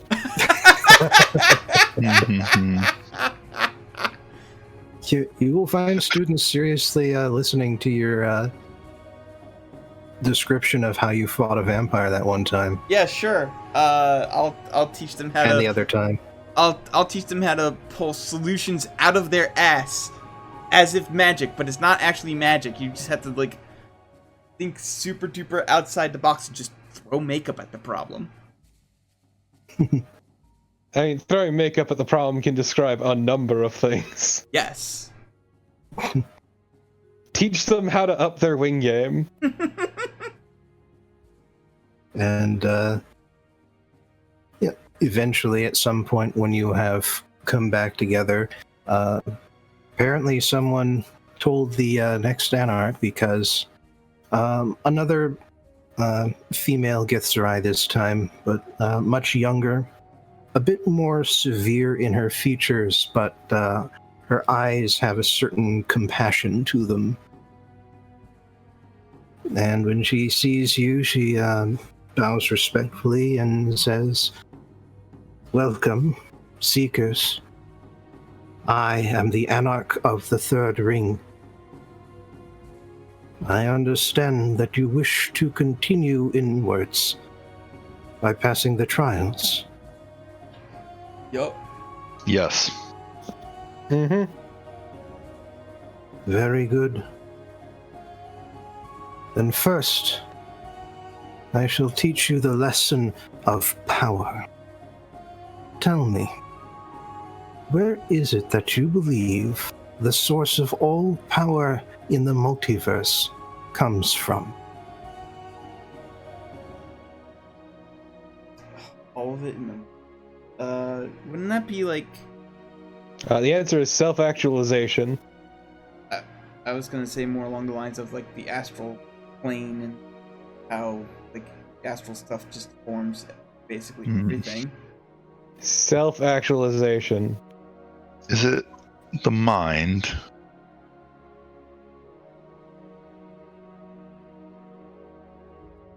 The goblin is correct. Whatever. You are right that it comes from the mind, but it is not simply the mind. It is the fact that you make your own decisions. Because when you make your own decisions, you have the power to change the multiverse around you. Power is responsibility, because if you have the power to change things, you have a responsibility to change them the right way. Oh, I definitely agree with that. Strength comes in many forms. Strength of the mind, strength of the body, strength of numbers. But all strength is meaningless without power to guide it.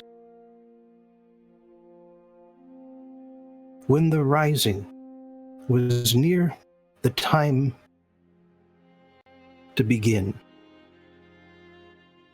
Zerthamon met the warrior Gith,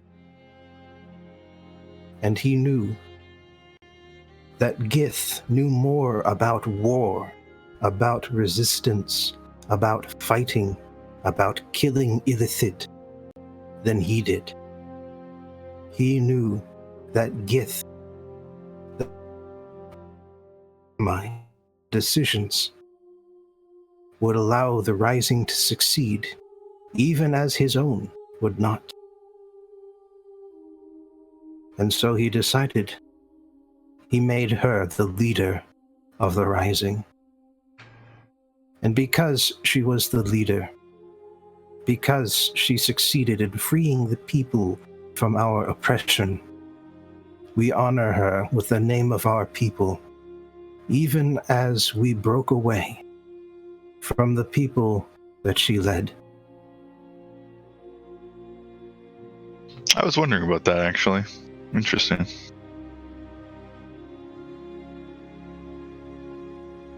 The trial of power is this: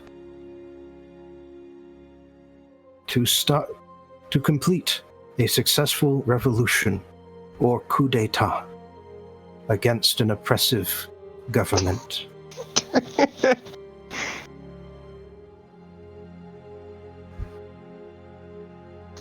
Oh boy. All right, well, looks like we're going back after all. Well, actually, Oh, wait, unless they stopped being oppressive. you were talking about having completed a trial before. Yeah. Oh, hey! Oh, wait. We blew up the fucking elf queens. I mean, That's not a coup d'etat. that's not a coup d'etat. But remember when... Do you remember long ago how Aurelia became the leader of Viana? Yeah. I go, you already did that. Then present me with an item that has seen this come to pass. I gesture at Aurelia. Okay, well, Wait, let's see. aren't I wearing... Oh, I'm wearing the belt. I'm wearing the fucking belt. Well, would that work? Because the belt was one of the items we got from the... Yeah, that we got by successfully doing a coup against your brother. Work.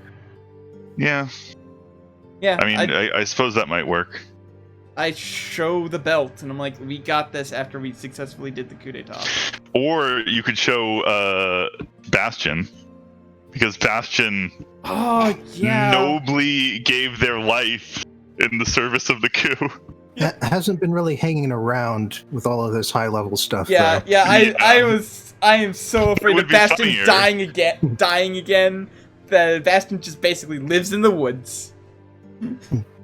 All right, but yes, you do present the belt of giant strength. The woman takes it in her hands, closes her eyes, pulses with psychic energy, nods and says, "It would seem that you have well learned the lesson of power." Very well. You are permitted to access the fourth ring. I shall bring you within. We just speed ran this ring. Yep. It's one of the benefits of being accomplished adventurers. Sometimes the grand tasks that they tell you to do, if you already did that. Oh yeah, we did that like forever ago. It was like a decade ago at this point now. One of those open world things. Yeah. Mm-hmm. Can't Yeah, believe we we're sequence broke. breaking.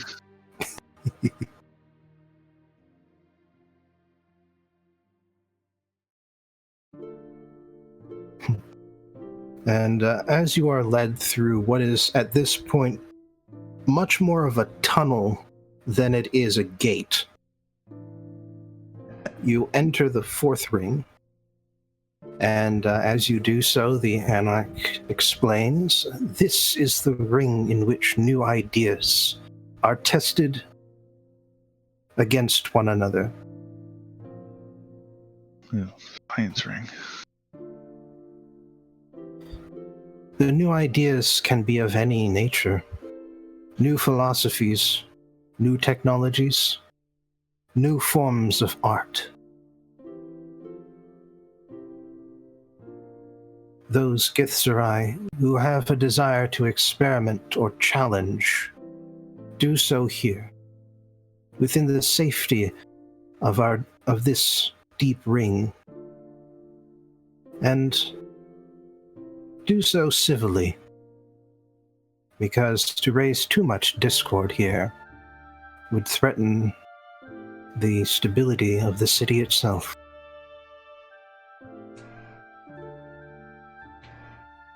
She looks up and just beyond like this thin layer of cloud that is just there for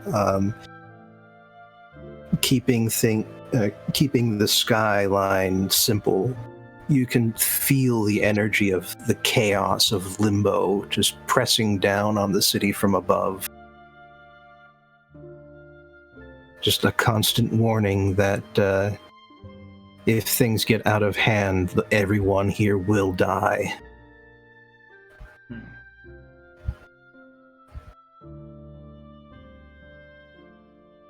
Fair point.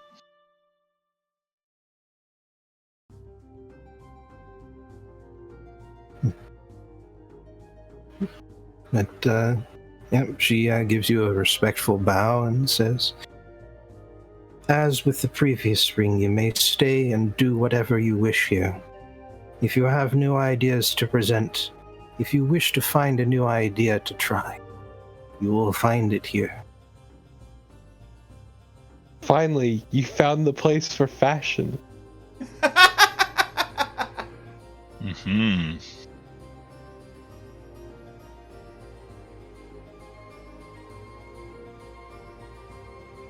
I'm willing to look around. Yeah. What's up?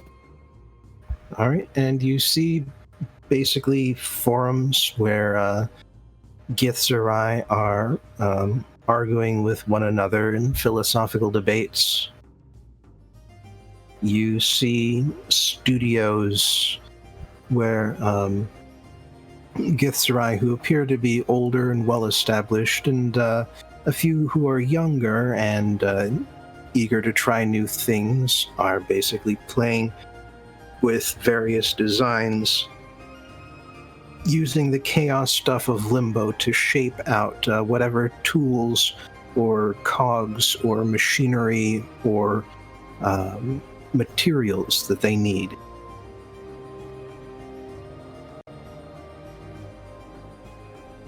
And you see several just constantly tinkering with odd little devices that seem unrecognizable,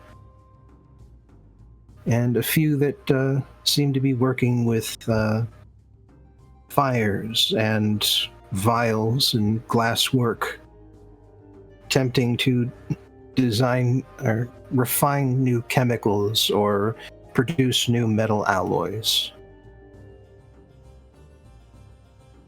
Fancy.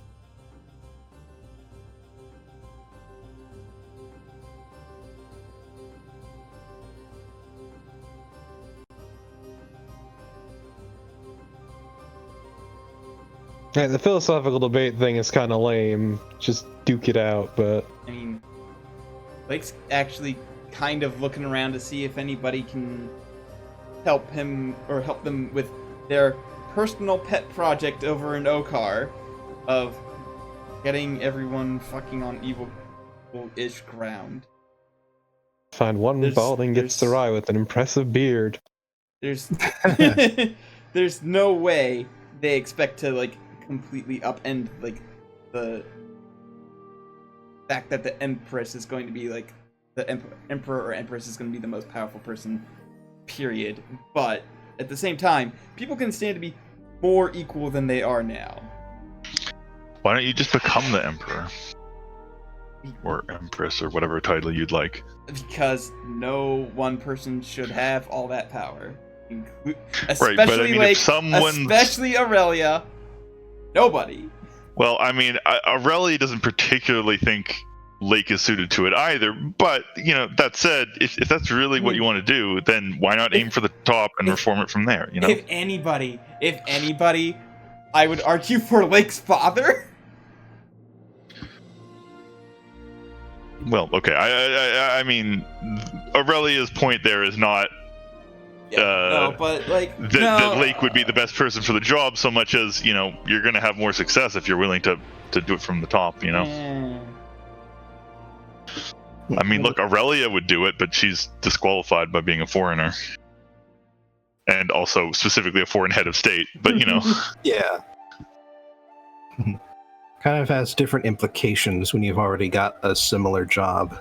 Look, personal unions are an established thing, Bobbin. If I wait 50 years, I can press the inherit button, and then... But yes, you do find a series of Githzerai who are willing to argue about the merits of state governance. I mean, I will also participate in this. In all its various formats. And, Lily, I imagine you can find someone who's designing new types of locks. Yeah, see, that's what I was interested in, is if I could find something shiny to play with. Yeah. Lily is like a child. Because she's short. Yeah, you get into sort of this challenge with a Githzerai locksmith. He constantly invents new types of locks, and you just figure out how they work and mess with chaos stuff yourself to figure out new types of lock picks that can open the new locks. The weirdest arms war you've ever seen.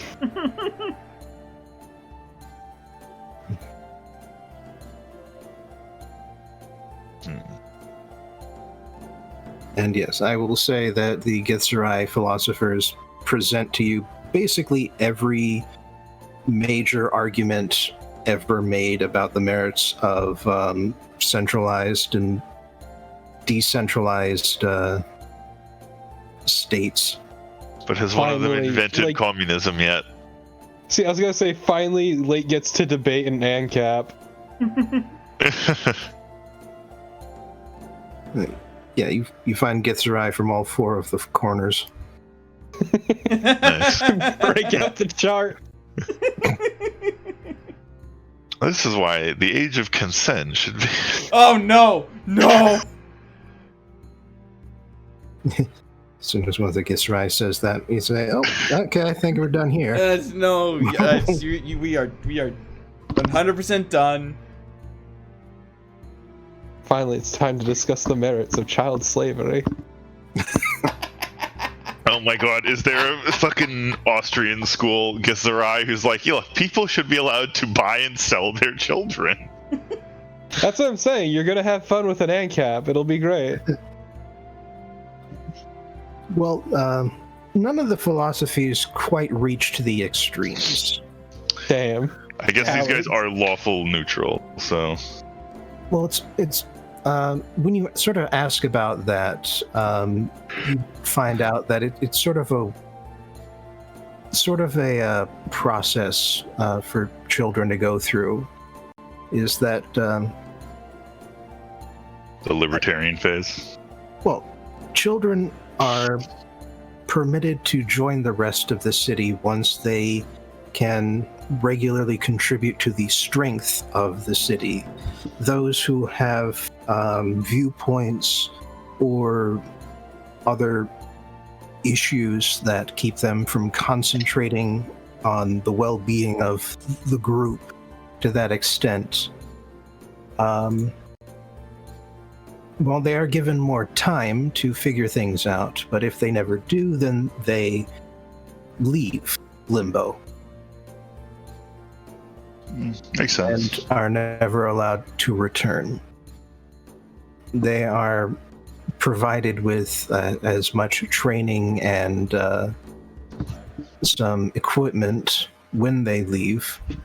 So they are, but beyond that, they are simply, they're Githzerai whose path leads them away from limbo, and that's simply the way it works. Fair.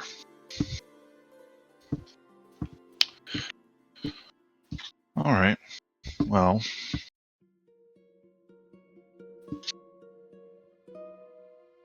And at this point, the next Anarch appears. This one appears to be sort of middle-aged, has a bit more facial hair than the average Githzerai male. And when he approaches the group, he nods, says, "Welcome, Seekers. I hope that you have been enjoying the hospitality that the Githzerai have to offer those who are of similar mind." Yeah. we have. Locks are fun. Yes. From what I understand, they are. But if you wish to proceed further, you must pass the trial of balance. When the war against the Illithid was won, there came the pronouncement of two skies. Gith wished to continue the war, to take on the legacy of the Illithid and raise the people to the heights of the Illithid.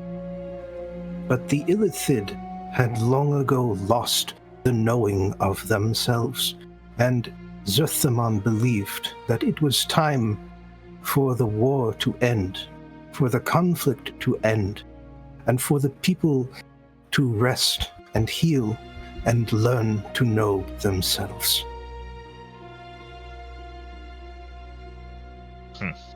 Upon this disagreement, the two factions of the people broke out into conflict. During that initial battle, Zerthamon died. Gith would not survive much longer.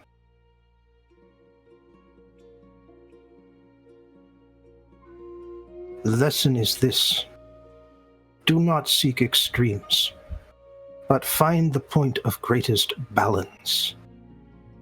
The extremes hold only passion, and passion knows nothing except itself. The trial of balance is to find a former enemy and reconcile yourselves with them. Oh, fuck, you're doing me dirty here. Oh, God. If none of your former enemies are alive, there may yet be something of them remaining.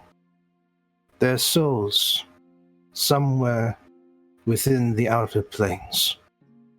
Or even if the soul is gone, the memories that preceded their final end are most likely scattered through the astral plane.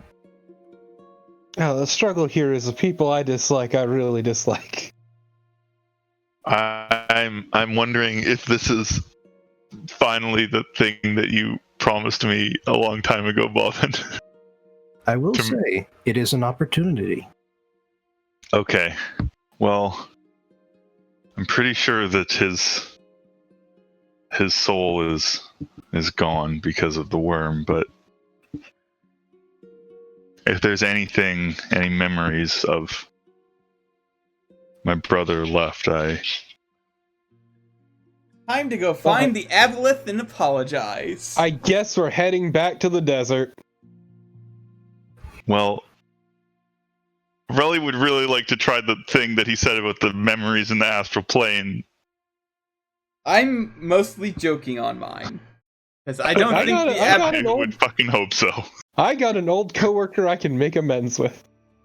You may do more than one. In previous trials, if one succeeded, then all succeeded.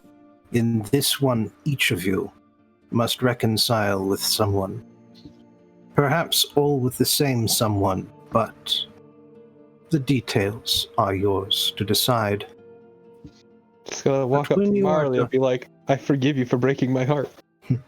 But when you are done, take an object that was present for the reconciliation, and I shall read its history.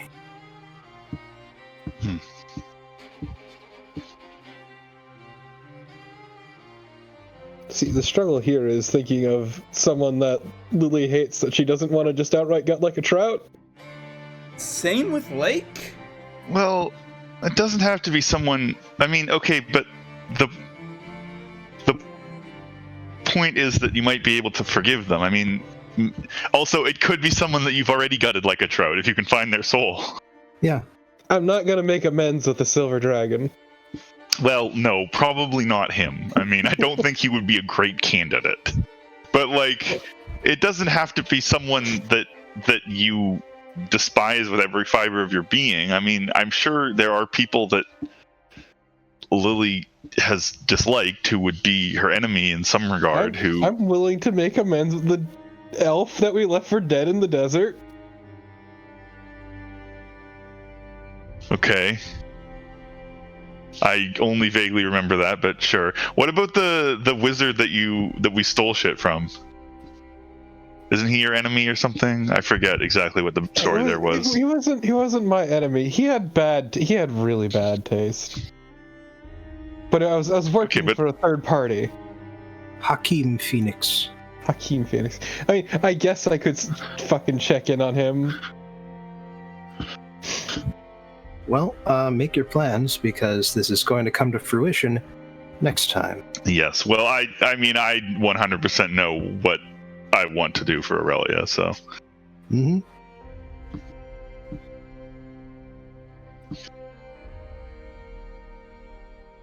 Colin, you got anything in particular for Lake? Yeah. I'm honestly trying to think of a thing that isn't a joke answer. So, yeah, a minute. Wait, I know the perfect thing for Lily. You can reconcile with one of our enemies in the race by going on a date with the demon lady. Okay, but we were never enemies. Yes, rivals. She did literally try to kill us at one point. I mean... Yeah, but that was... No, she didn't actually, never. Didn't she?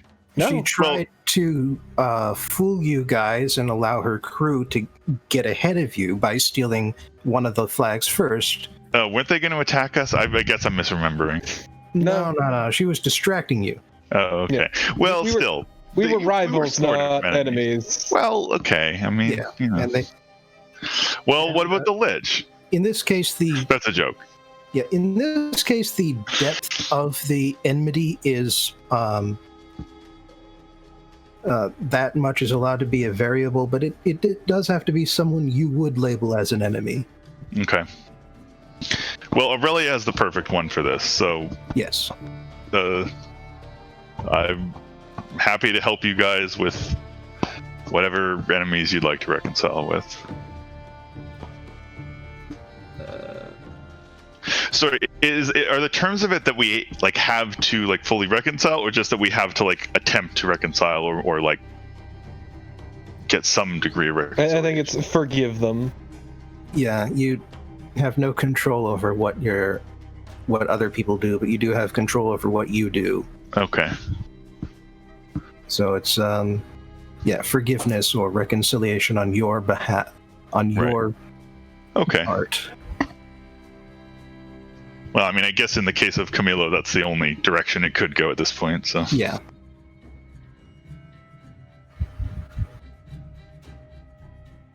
No. I don't know if it would be considered as an enemy, but Lake's kind of pissed off at the one the one specific dryad who basically tricked them into becoming a warlock by not clearly explaining things in common, and that's always a thing that could. You should forgive the Empress of Okaar. I've never personally met the Empress of Okaar. I've met the dryad. You could always forgive the Eladrin and admit that you were wrong. No, I'm still pretty tempted to go back there and find that nail myself, but I won't do that because out of respect for Aurelia, but the temptation is there. Mm-hmm.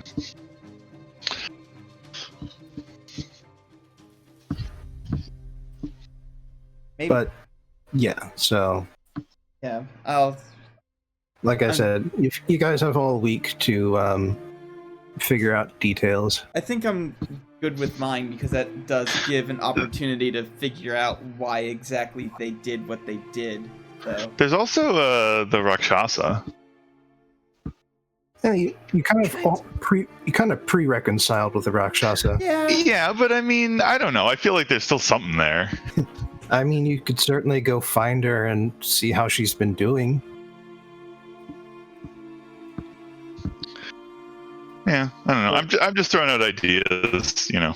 Yeah, but Lily, I would accept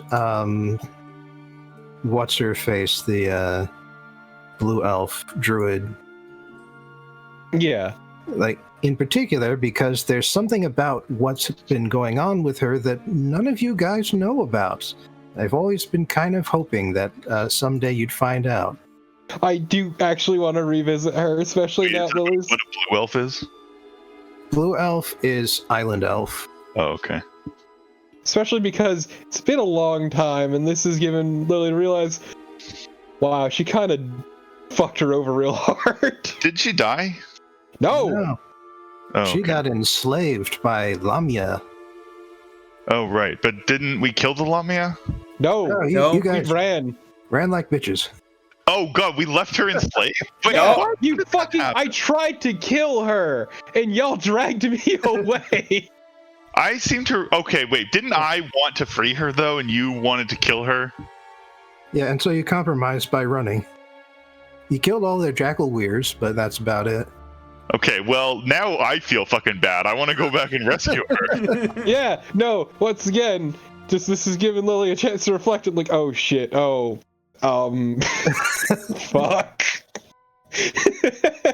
Whoopsie doodle. I'm going to be honest. I thought she died. This whole time I've been thinking she died. Wow, I feel very guilty now. Look, a lot happened, and Lily is very quick to forget things. But very slow to forgive. Very, very slow. But you know what? It's been a long time. Mostly gotten past the trauma. Marlia broke my heart, but I killed the silver dragon and cut its head off, and that's what matters. You know what? I should bring the silver dragons to... Oh, wait, no, she actually never met the silver dragon. No, that was after. Yeah, well, whatever. I guess I can make amends. And she was the one who abandoned your party, by the way. Yes. Yep. Oh no, I meant I did her dirty when we met her again. Yeah. And I tried to kill her in a fit of rage.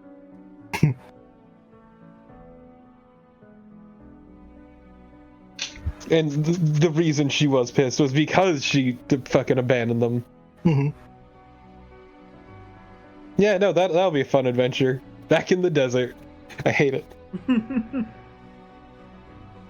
At least we have a sweet skyboat now. Oh, you know what else Lily could do? Could go to some, outer plane and find the souls of those two elven queens that we murdered. What would I say? It was real fun killing ya? I mean, yes, probably. But it's probably what you would say. I think they're in hell. Yeah, that's lawful evil, right? Yeah. Yeah, that makes sense. Yeah, that's definitely where they are then. So, yeah, It would be fun to kill them again. It's not even a saying. I think they're actively in hell. Literal hell. No, I kind of like revisiting the elf. Yeah, no, that's Yeah, definitely and the only thing I can think of that isn't a complete joke is the dryad that tricked me into becoming a warlock without me knowing the full implications of it. So, kind of indirectly their fault that I was a druid for months. Or a warlock. I forget. Did you ever make amends with the priest in charge of your family? Yeah, we're kind of cool. Okay. Like, I'm pretty sure he 100% knows that I'm the one who snuck my family out. In fact, I'm pretty sure he actively saw me sneaking them out at some point. Yeah, he when you finally sat down and had a conversation, he just sort of realized the church's views on how to take care of the Aasimar is kind of stupid and against the point of even having, half angel folk around. And so he was like, he's like, I'm not saying you should sneak them out, and I'm not saying I'll pretend I won't see you, but I'm not saying that. Just gonna go up to Marley and just like, I forgive you for being a bitch.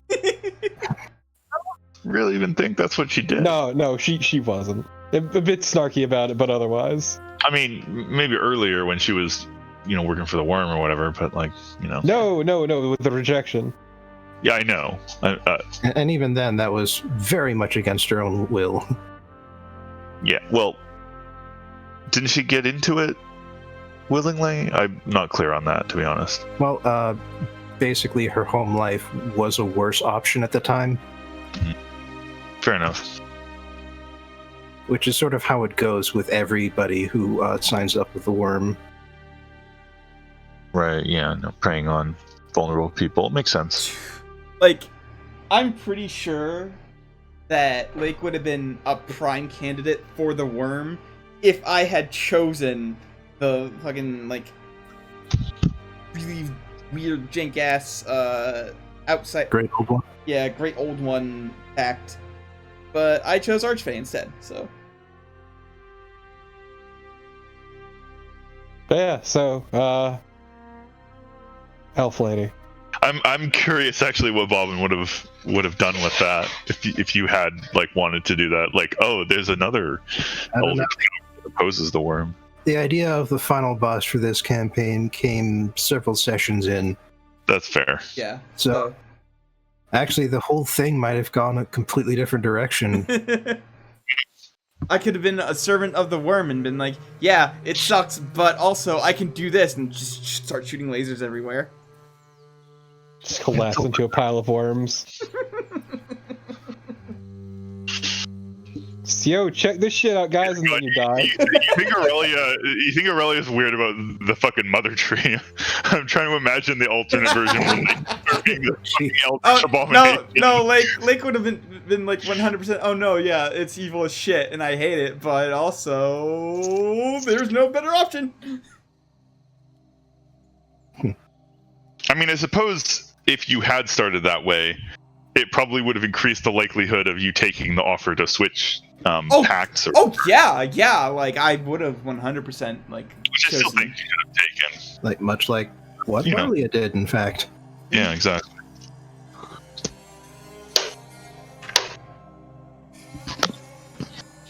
All right, well, to this day that we have never seen the physical form.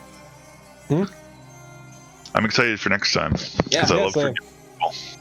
I don't. Yeah, I'm gonna learn a bit about my own fucking backstory. That'll be great. I mean, yeah, I don't, but also once, very, very rare to often, just once in a blue moon, but the bluest of moons.